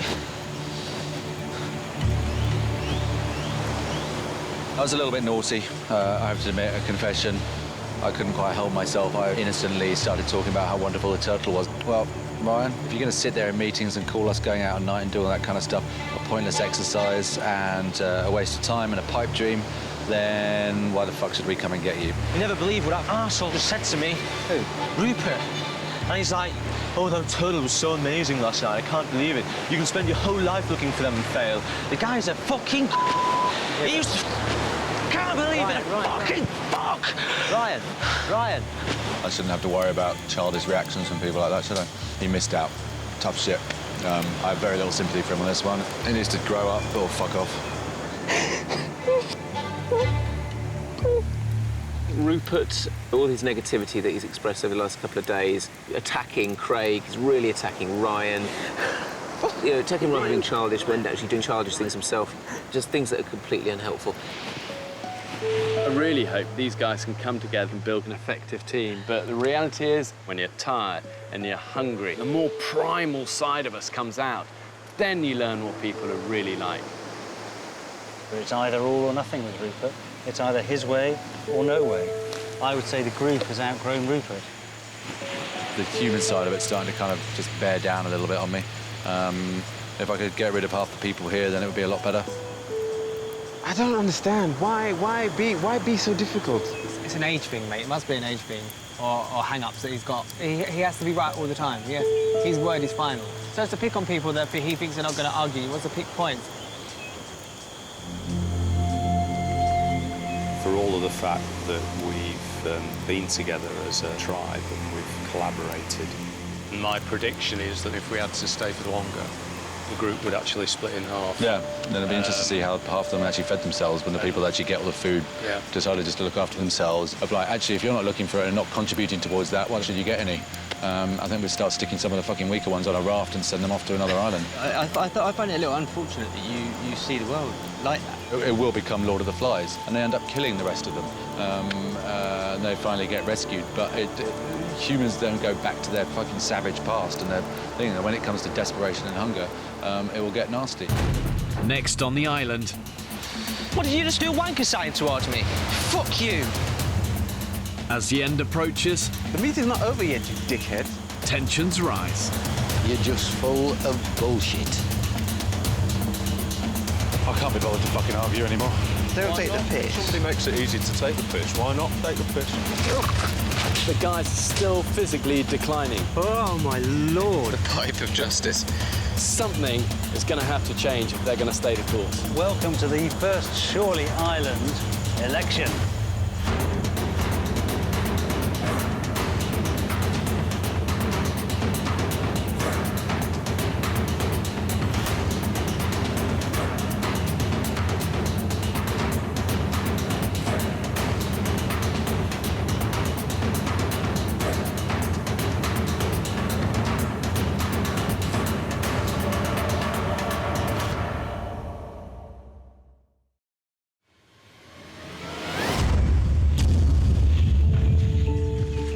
There's no doubt that 21st century man has come a long way from our hunter-gatherer origins. Good morning, it's Ryan here to book the annual service on the boiler. In Britain today, we take food, shelter and warmth for granted. And most of us consume rather than create. I want to find out what happens if you strip man of all the luxuries and the conveniences of modern living and then force them to fight for their very existence. 13 British men have been abandoned on a remote Pacific desert island. With just the clothes to stand up in and a few basic tools. There's one. Whoa, whoa! It's bloody. These guys are completely alone, filming everything themselves. Okay, got him. This isn't about talk, this is about action. If you think you can do it, prove it. One wrong move, and this place will take you down. When pushed to the extreme, do they still have what it takes to survive? Can't believe it! Right. This is dangerous. Coming in, brace!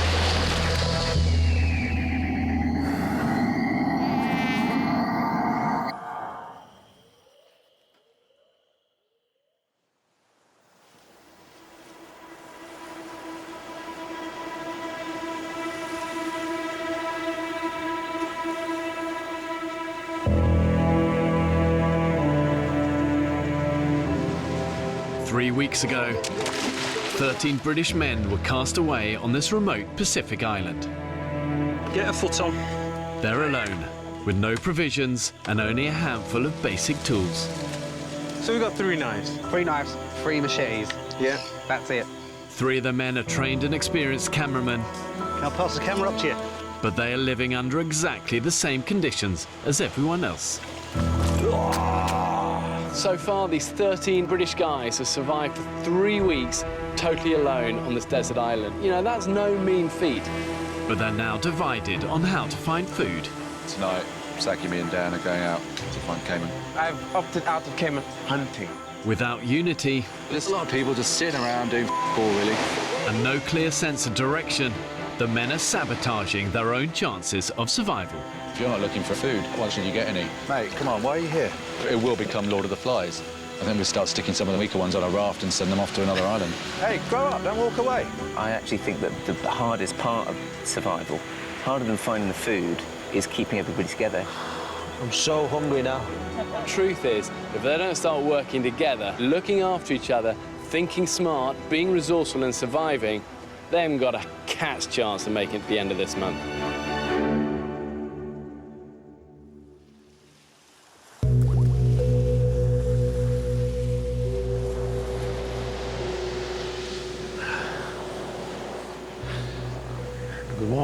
Good morning. It's Saturday, the 22nd of February. Just another clear sky, sun just rising. We're running out of food. We're running out of energy. We're running out of drive. One of the guys even suggested, I mean, this horrified me, that we're thriving. He really needed dipping his head in the Pacific, and I would have done it a few years ago. I've ensured this island has enough water, animals and vegetation on it to keep the men alive, but only if they have the ingenuity to find it, catch it and kill it. What's the catch, mate? Nothing, man. Nothing? No.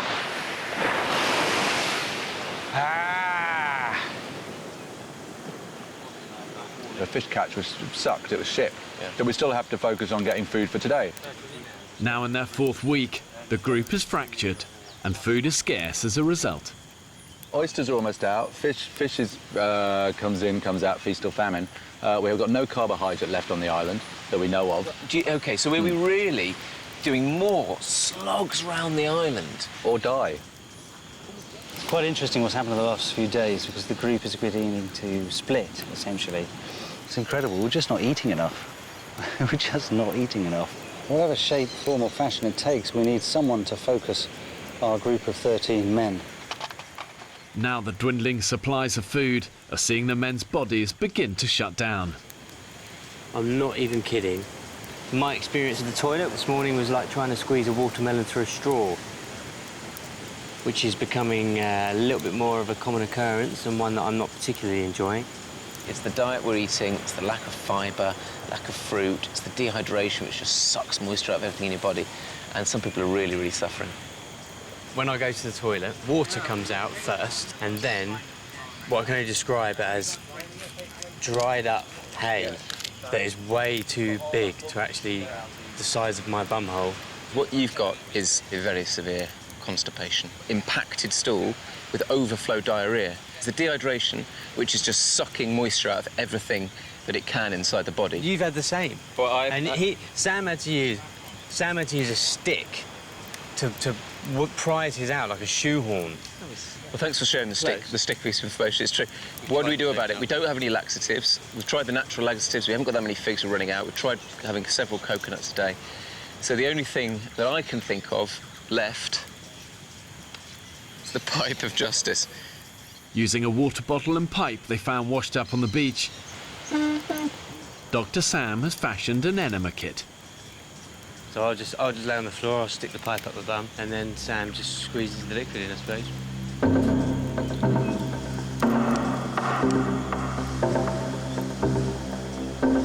Oh my, hang on.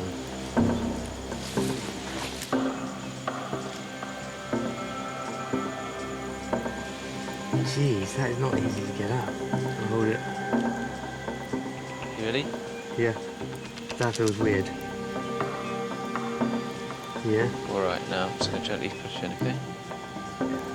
Oh, my Lord. Whoa. Flipping heck, that is really weird. Put it on tight so it doesn't all come out. Ah. Oh, my good Lord. I try and hold it up there for a bit. Okay. Some of it will be absorbed, some of it will hopefully just soften that stool up and then go and get it out.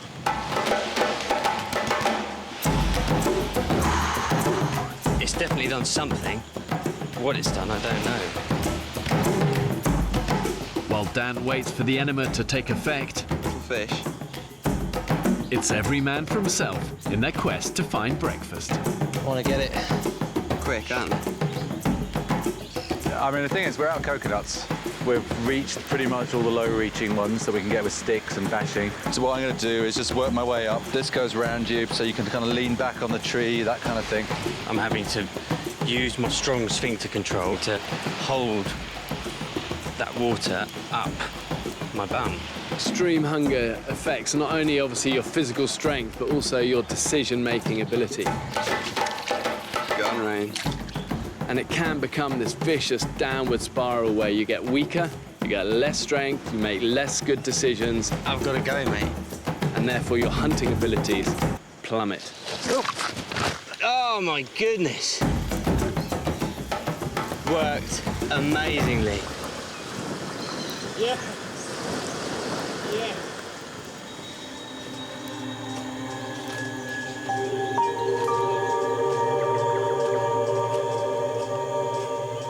I need some energy. I'm massively lacking energy. My muscles and my legs, my arms just feel dead. We are starving. We really need to focus or come up with a way of getting more food for the group because I don't think we're doing that great. And it's affected the mood in the camp. People are just so lethargic. People just doing their head in.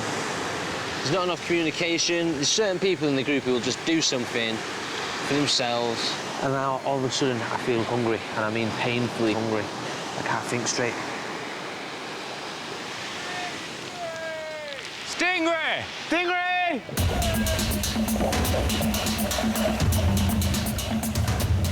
I'm just going to do 1, 2, 3, and I'm going to bring him out, OK? Yeah, go on. OK, yeah, OK, all right, OK, I've got it. OK, I've got it. With the group hungry and fragmented, a fresh catch is a lifeline for the men. Animal lover Ryan has spotted the killing on his camera. They just caught a stingray. They didn't kill it straight away like they should have done. We get fish in our gill net. Bang on. Amazing. What could go wrong? What the fuck is he doing? The quickest way to kill a stingray is to drive a sharp knife between its eyes. Are there any other knives in the camp? You just can't find any knives anywhere. What are you doing? Will somebody please put it out of its misery? OK, we'll grab a knife. Come on, stab it in its head, man. OK, wait, look, it's just gone to get a rock and a knife. Calm down. Calm down. Fuck's sake. Hey, stop. Right, you need to grab a hold of yourself. That's it. That was horrific. Stop for a second and just breathe. This isn't about you, mate. I know it's not about me. It's about that stingray suffering. But I want he's to stab trying it to with a explain spear. to you. We haven't got a knife. Exactly. With a They point didn't on the have end one. of it. So I've run up and down the beach. Don't point that fucking machete in my I've run up face. and down the beach 10 times. Ryan, I think you need to go away and take 10 minutes. What are you sniggering at? What did you just fucking do a wanker sign towards me? Fuck you. Ryan, I only got half of that. What was going on, mate? Talk to me, Ryan. You fucking made a right meal of killing that stingray. Why are you pointing at me? Why would I do that? I'm pointing the big Tony finger at you. Then you got Rupert walking past, fucking doing wanker sign at me. Yeah, that was out of order. Doing a wanker sign. It doesn't help, That's I know. not a stick. Yeah. You're not finding the physical side of this difficult. The side that you find difficult is dealing with people like him without losing your shit, without putting him a wanker, without driving him off into the jungle if we were indefinitely to die and starve on his own as a lonely man. Yeah, that's the challenge for you. That's the personal challenge for you. It really doesn't take much for groups to split apart. You know, it's often small differences make great chasms. But now things have got so bad, even a fresh food catch can't heal the group. Wouldn't have really mattered whether it was a stingray in the net or a UFO landing on the island. I think the point is that tensions are now running high. We're a ship without a rudder, and we need someone to grab that rudder and get this camp in good working order. We desperately need a leader now. In the wild, when people are under pressure and your life is on the line, you've got to do all you can to keep a group cohesive and together. Tony, I'd like to call a meeting in 15 minutes. Because when it's together, it's strong. It's not strong when it's fragmented and broken. I'd like to call a meeting. I'm here. 43-year-old director Matt lives with his partner and daughter in East London and has some experience of filming in hostile environments. But if there's conflict every day and it's Lord of the Flies, essentially, there's a risk of not working together as a cohesive team. That's the nightmare situation.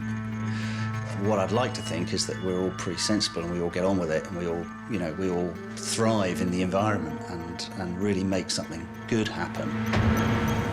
There's just something on my mind I wanted to sort of share with you. I think it's no secret that there are fracture lines appearing within our group. That's no secret. We could think about electing a leader, someone who can, bring unity to all of us. I think we're too late into this to suddenly come up with a whole new structure which is going to Well, I disagree, Rupert. I sort of believe in seizing the moment, and I think this is the moment to seize it. I think it's way too late. Mate, I think this is the time to seize the moment, and, if we're going to let this moment pass, then I think we're all doing ourselves a disservice. If a leader is elected, it will be the leader's job to make sure that everyone is doing the things they've undertaken to do. I fully understand why you're saying it, because I agree that we are kind of drifting. I mean, I agree we need to go out and do stuff, but that's down to your personal responsibility and commitment to this project on every single person. I think a leader's a really bad idea. It's not like we all have to be like all hail to the leader and be scared of him or anything like that. But that's not what we've been, that's not what we've been told to do, though. Finish, please, yeah. But so it's an argument, Dan. People interject. I know, but you don't. The way that the conversation goes is one person yeah. says something and the other person says something. It goes like that, one backwards and forwards, rather than speak over the top. Matt also proposes the elected leader organises a party to unite the group. To stitch those fracture lines together and come back together again as a group of 13. We could just say we have a project, and that is the sorting out of our camp and the preparation for a celebration. So would it be a better comment to say we're electing a project manager rather than a leader? If you want to call it a project manager and someone's in charge of building up for the celebrations, fine. If that's something we should all vote upon rather than voting for a leader, then maybe that's the way forward. I will second your proposal. Thank you, Tony. Second your proposal. Shall we put it to a vote, gentlemen? Those in favour, put your arms in the air, please. Pretty unanimous. That's fantastic, guys. Can I suggest that those who want to put their names forward as a candidate do so now.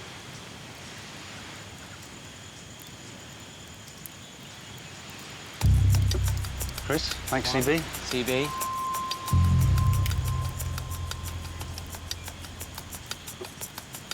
Sam. Put my hat in the ring.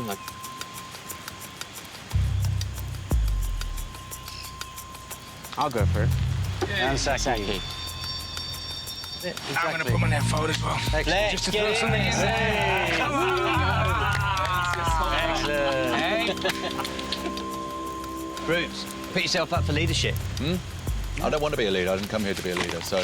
Sounds like it. No, I don't think that we need one. I think we just need a bit more sense of personal responsibility from everybody to get us through to the end now. So, just had a very interesting meeting about appointing a, well, originally it started as a leader, but I think Rupert's very uncomfortable with that term. But essentially it is a leader, but we've called it a project manager. How did you think the meeting went? Rupert was very opposed to being there being a leader, having assumed that role himself for most of the last 3 weeks. Across the island, 4 of the men are preparing for their first election. Let's go through the candidates. So we've got Zaki, Doc Sam, Fletch and Chris Burrows. Let me deal with Chris Burrows. I'm not too sure about his team leadership skills. CB definitely has the skills. He has a vision and he's very humane. And I won't be voting for him. Zaki, I've observed Zaki, and I think Zaki will be a good project leader, manager. We're playing with words between leader and manager. Who are you voting for? Who are you voting for? I'm gonna wait until I hear their manifestos. Really? Yeah, absolutely. He certainly is a floating voter at the moment. Sam has been tirelessly enthusiastic. But he can't actually say to people, come on, mate. It's about motivation. It's not about telling people what to do. It's about motivating them to do it. We then come to Mike Fletcher. I think Fletcher would be brilliant at it because he's decisive, he's hard-working, he's practical. Mike Fletcher and I don't get on. Mike Fletcher, you're not a leader, you're just full of bullshit.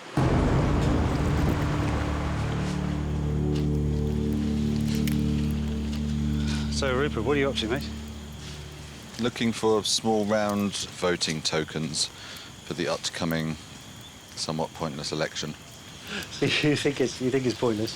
For the last 2.5 weeks, you virtually did become the leader, Rupert. Yeah, I don't know. I mean, I guess maybe I don't think that actually needs to be kind of elected for that to work. I think kind of leadership comes naturally in a way. I think electing somebody is difficult. I'm glad he don't want to be the leader. He's a control freak. He thinks he knows best all the time. He's just basically an arsehole. Right, everyone, welcome to the first Shorley Island election. One by one, the candidates outline their vision for a united, efficient camp. Right. So we're all supposed to come up with a manifesto about how we're going to run this project. I don't have a manifesto. I have a work ethic. Everybody around the room has got a vision. I would go around everybody individually and speak to them one-on-one what they would like to do. We need to share the same idea. Our ideas need to be collective. I'm not here to bark orders at people. All I'm asking, you give of your best. Everybody should be able to look each other in the eye, shake hands, and say, we may have had our differences, but I respect you.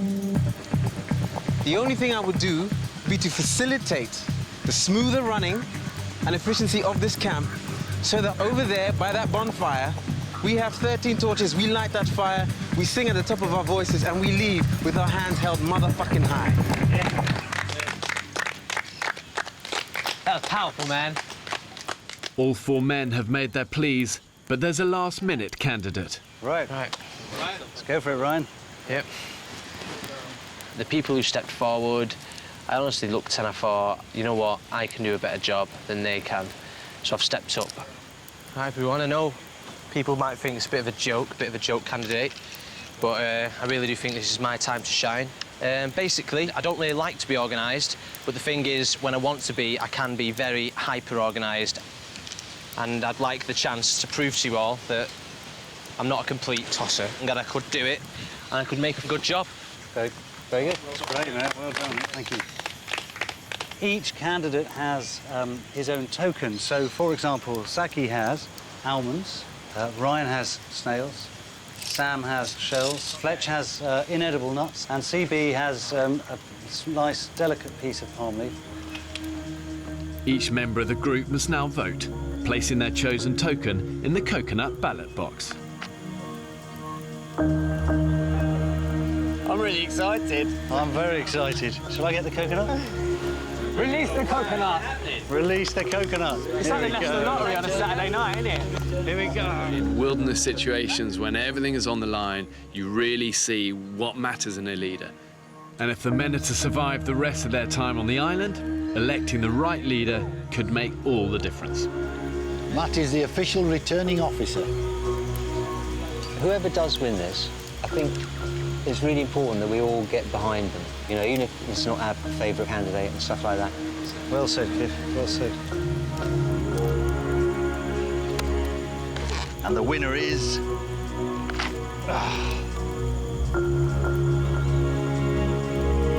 That is a clear winner. Saki!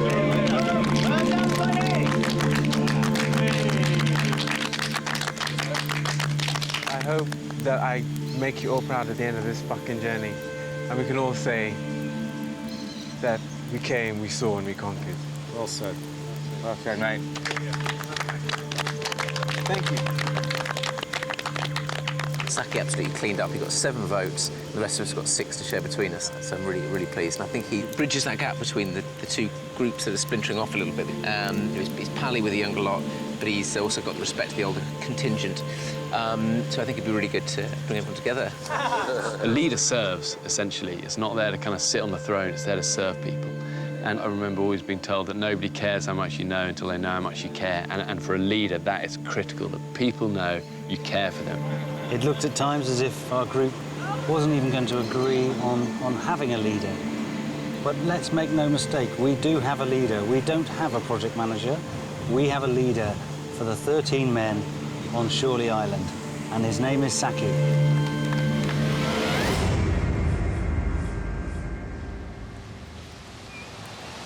Morning. Again. Morning. Right. To business, I suppose. It's Saki's first day as leader. We need to gather the food. To improve their chances of survival, he's delegating tasks to the men so they can find food more efficiently. I'd like to stay on oysters. How many people would you need with you to do that? Just one other person. Who wants to do oysters with Rupert? Yeah. I'm happy to do oysters.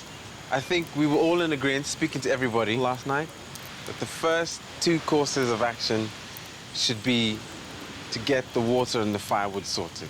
Can I suggest we get the nets in first? Just if there's fish sitting there.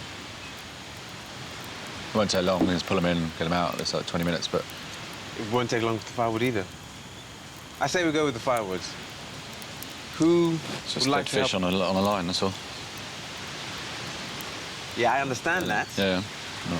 But if we take 20 minutes to do the firewood, it's not really going to compromise the fish.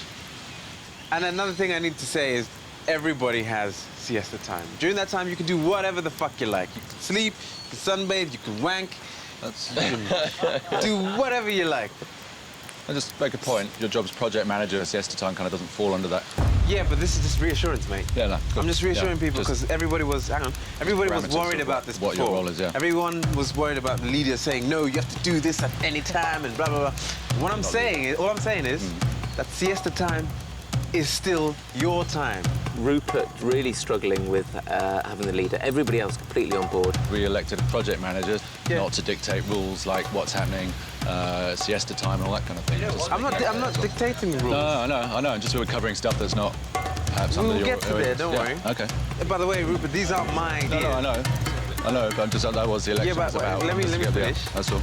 These aren't my ideas. This is what everyone has put to me. No, I agree. I just sounded like it came Let me from you. finish. Yeah, that just sounded like it Let came me from you. finish. That's fine then. I asked everybody what they wanted done. I'm just doing exactly what I said in my manifesto. Trying to facilitate the will of the group. And everybody asked me about siestas, so I'm just saying, do whatever you like with it. That's all I'm saying. Yeah, you're saying. Right, so we're done now, boys. We're done. We're done. Good job, Saki. Well done, Saki. Well done, mate. He's a douche.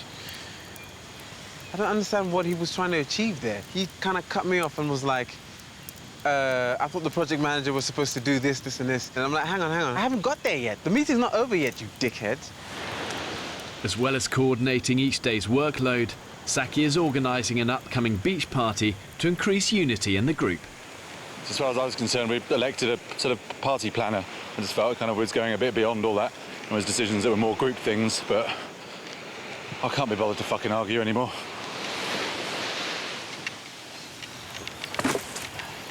We very clearly elected somebody as a project manager for the party, which is basically organising a party planning and getting a bit of food to go. We had a very clear discussion on that we weren't voting for a leader, but that would still remain within the group. So if we start giving Saki that position of doing that, then we're saying he's leader, and that's what we didn't do. So I'm very clear on it, and I'm very adamant.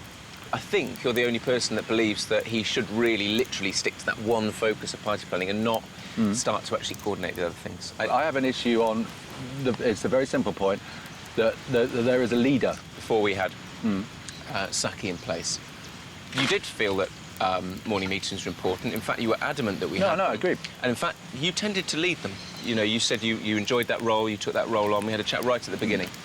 And so you were effectively a self-appointed leader. It's just now that we have a democratically elected leader, you're very resistant to it.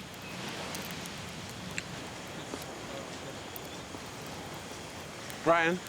Yeah? Joe! Dino! Saki has called some of the men together as a chance sighting by Ryan could lead them to a food source rich in energy. Me and Joe went on a fig run. On the way, we saw some bees.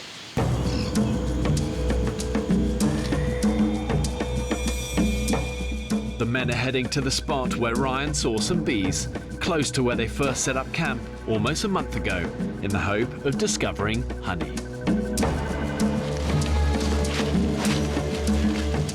Prospect of honey. Gives me a boner. Dino. Ryan told us he found bees.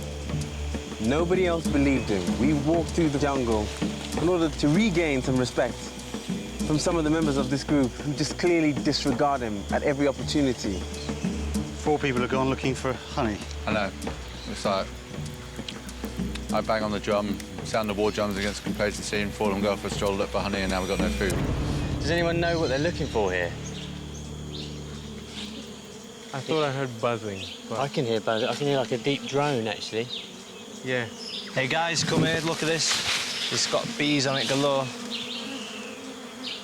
Very good spot, Ryan. Holy fuckeroni. This is it, guys. We have found a beehive. Ryan, you are a legend, mate. There's no guarantee the men will find honey in the hive, but having been starved of sugar for almost a month, they are willing to take the risk.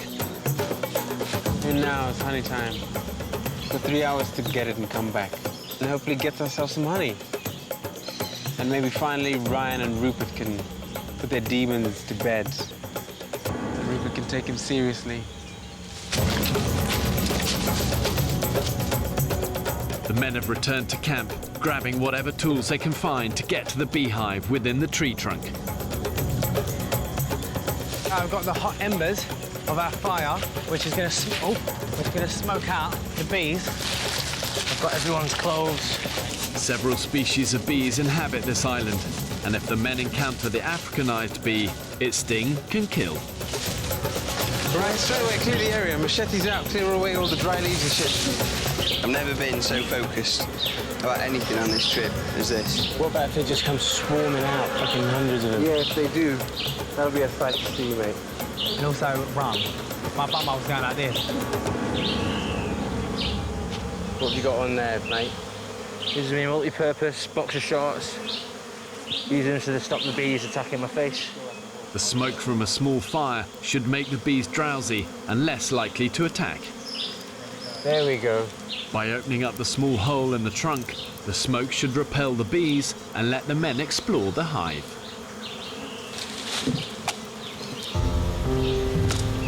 This is it, lads.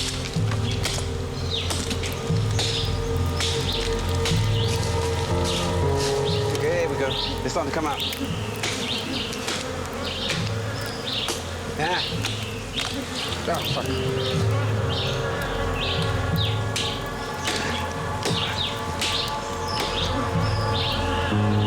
Should I just shove the shit in there? Yeah, go on. Go on.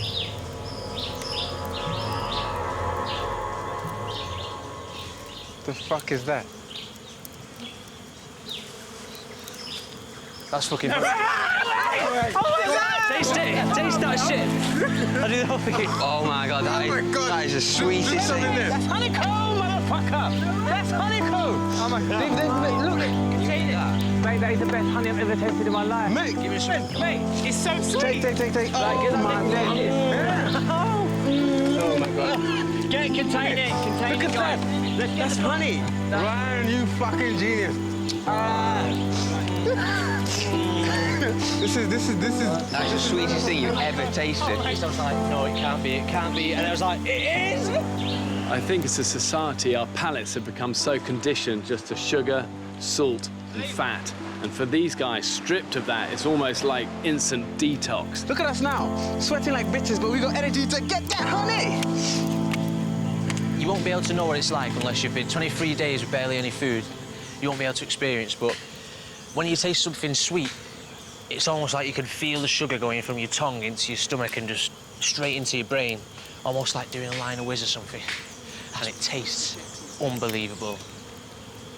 Oh, wow. Seriously? That's the toffee stuff, that. That's the toffee. How you feeling?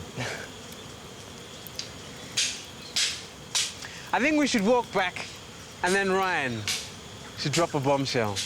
We got fucking honey. Right, how are you going to put this out? Woo! You get my penis there? No.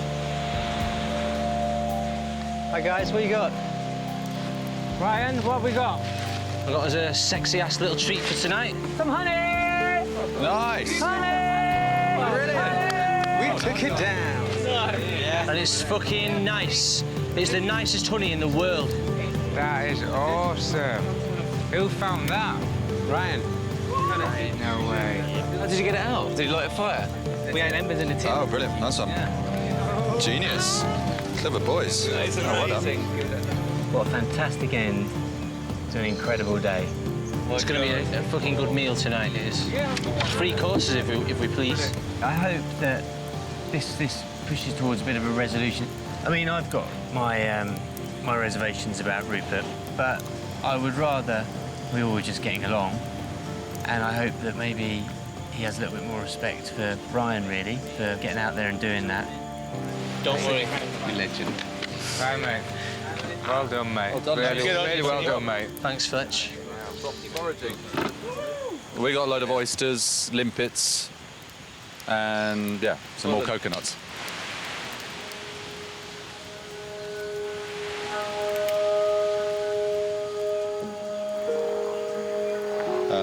Brian, yeah, well, there's been lots of different Ryans on this trip, hasn't there? Because he's actually grafting really hard the last few days, which he wasn't at the beginning. I think he's starting to realise what hard work means. I mean, we're never going to be bosom buddies or anything like that, but it's hard not to like him. For dinner, the men have come together to feast on oysters with honey. I mean, I think the whole Saki thing, and I have the utmost amount of respect for the job he's done. Oh, my God. Yeah, I mean, what's my problem with leadership?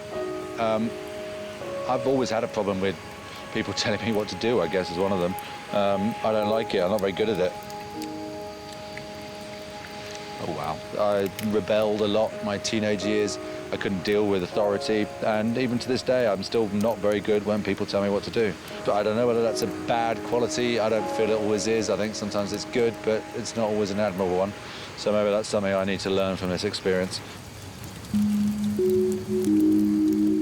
After dinner, Ryan reflects on his reaction over the stingray killing.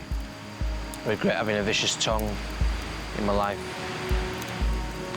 People said it to me today, it's not going to get me anywhere. But I'm a tosser, basically. You are a dick when you go off on one. We all have our moments, Fletch, I'm sure. We certainly do, mate. Yeah. We certainly do. I mean, that's one thing you can be rest assured of, Brian. Everyone else here can be a complete dickhead as well at times, so, especially me. So you're not alone. Oh well, I think it'd be nice if we can all get through the last days with smiles on our faces and enjoy it. Gonna really, really miss this place. Excuse me. Excuse me.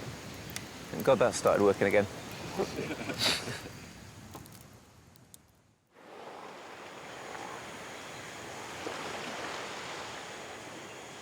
Hey, morning. There's a real newfound energy amongst everyone here at the camp. A great sense of optimism, a great sense of purpose. Everyone seems to be pulling in the right direction. I am amazed. I haven't seen so much energy around this camp for about a week. I couldn't have asked for a better morning. I think Saki's done a fantastic job, and everyone is behind him. So we're just going round to see CB. He's building the raft so we can get some crab pots out.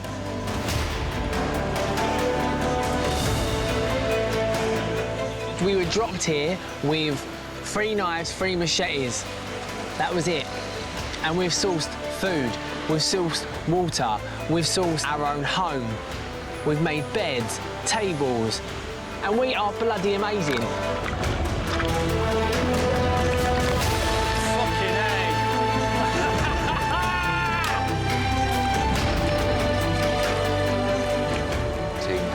Through adversity, come out the other side, united, together, and gone, you asked us to survive and thrive. We've done more than that. We have absolutely nailed this. It's the men's last night on the island, after an entire month away from civilization. Tomorrow, they'll be going home. All right, boys. Fire's ready. Food needs cooking. Let the party begin! So this is it. This was like the pipe dream. It's just amazing, fantastic. I wouldn't want to be anywhere else than I am now. Really wouldn't, in the world. Cheers, guys. Cheers, guys. Cheers. Thank you guys. for the best time of my life. Anyway, lads, thank you. Good on you, Joe. You get out more, son. How far we've come from half an oyster and 6 snails each, eh? Just in the ways of the ancient peoples, we thought it would be very nice tonight to offer something back to the ocean with a huge display of gratitude and thanks. All right, guys, we're going to launch our raft of gratitude to the ocean. There we go. Fantastic job.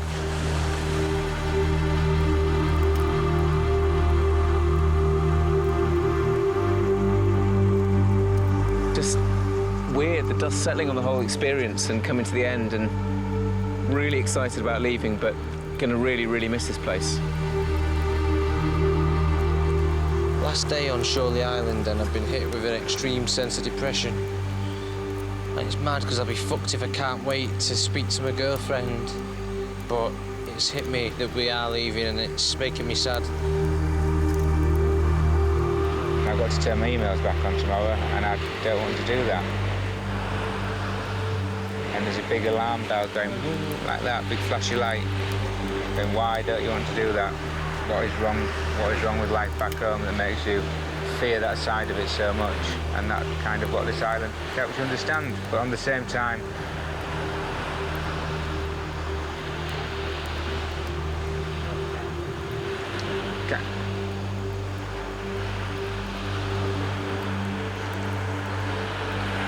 it helps you appreciate what you've got.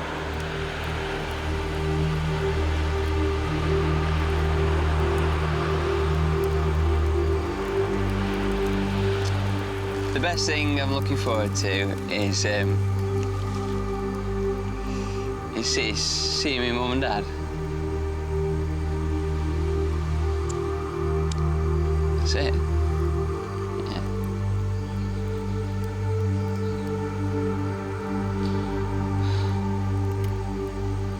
I mean, I've really missed them.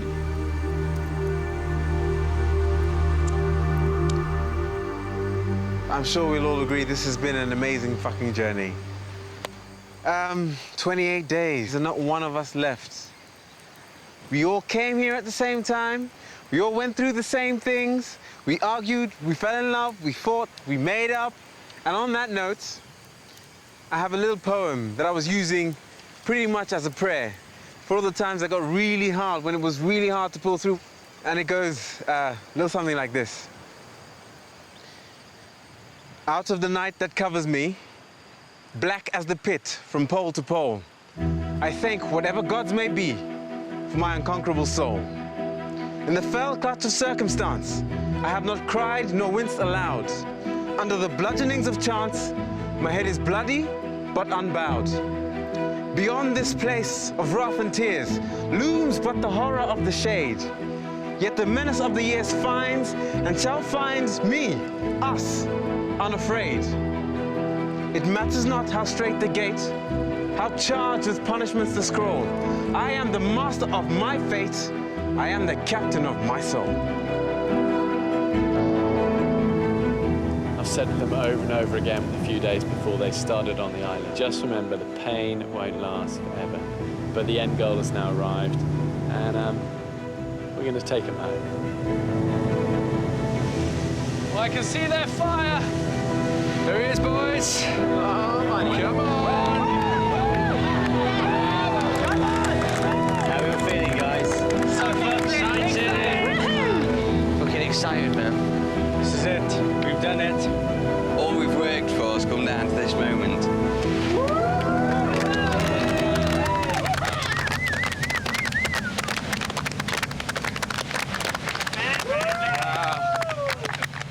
Wow, look at you guys. Hairier, skinnier, but hopefully smarter. Wow, congratulations. Before the men leave, there's just one thing left for them to do. After 3, let's say goodbye to Camp Barcy. 1, 2, 3. Watch the steam, watch the steam.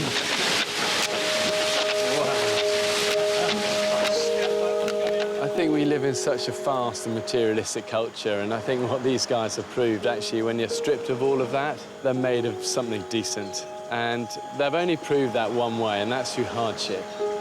It's going to be a wonderful thing now to leave with them and then reintroduce them to life. And let's hope they focus on the good side of things and leave behind the bad stuff.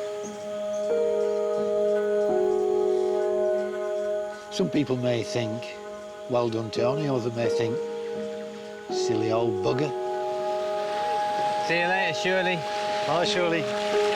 We're all different. 20s, 30s, 40s and 50s, but there's still life at 70.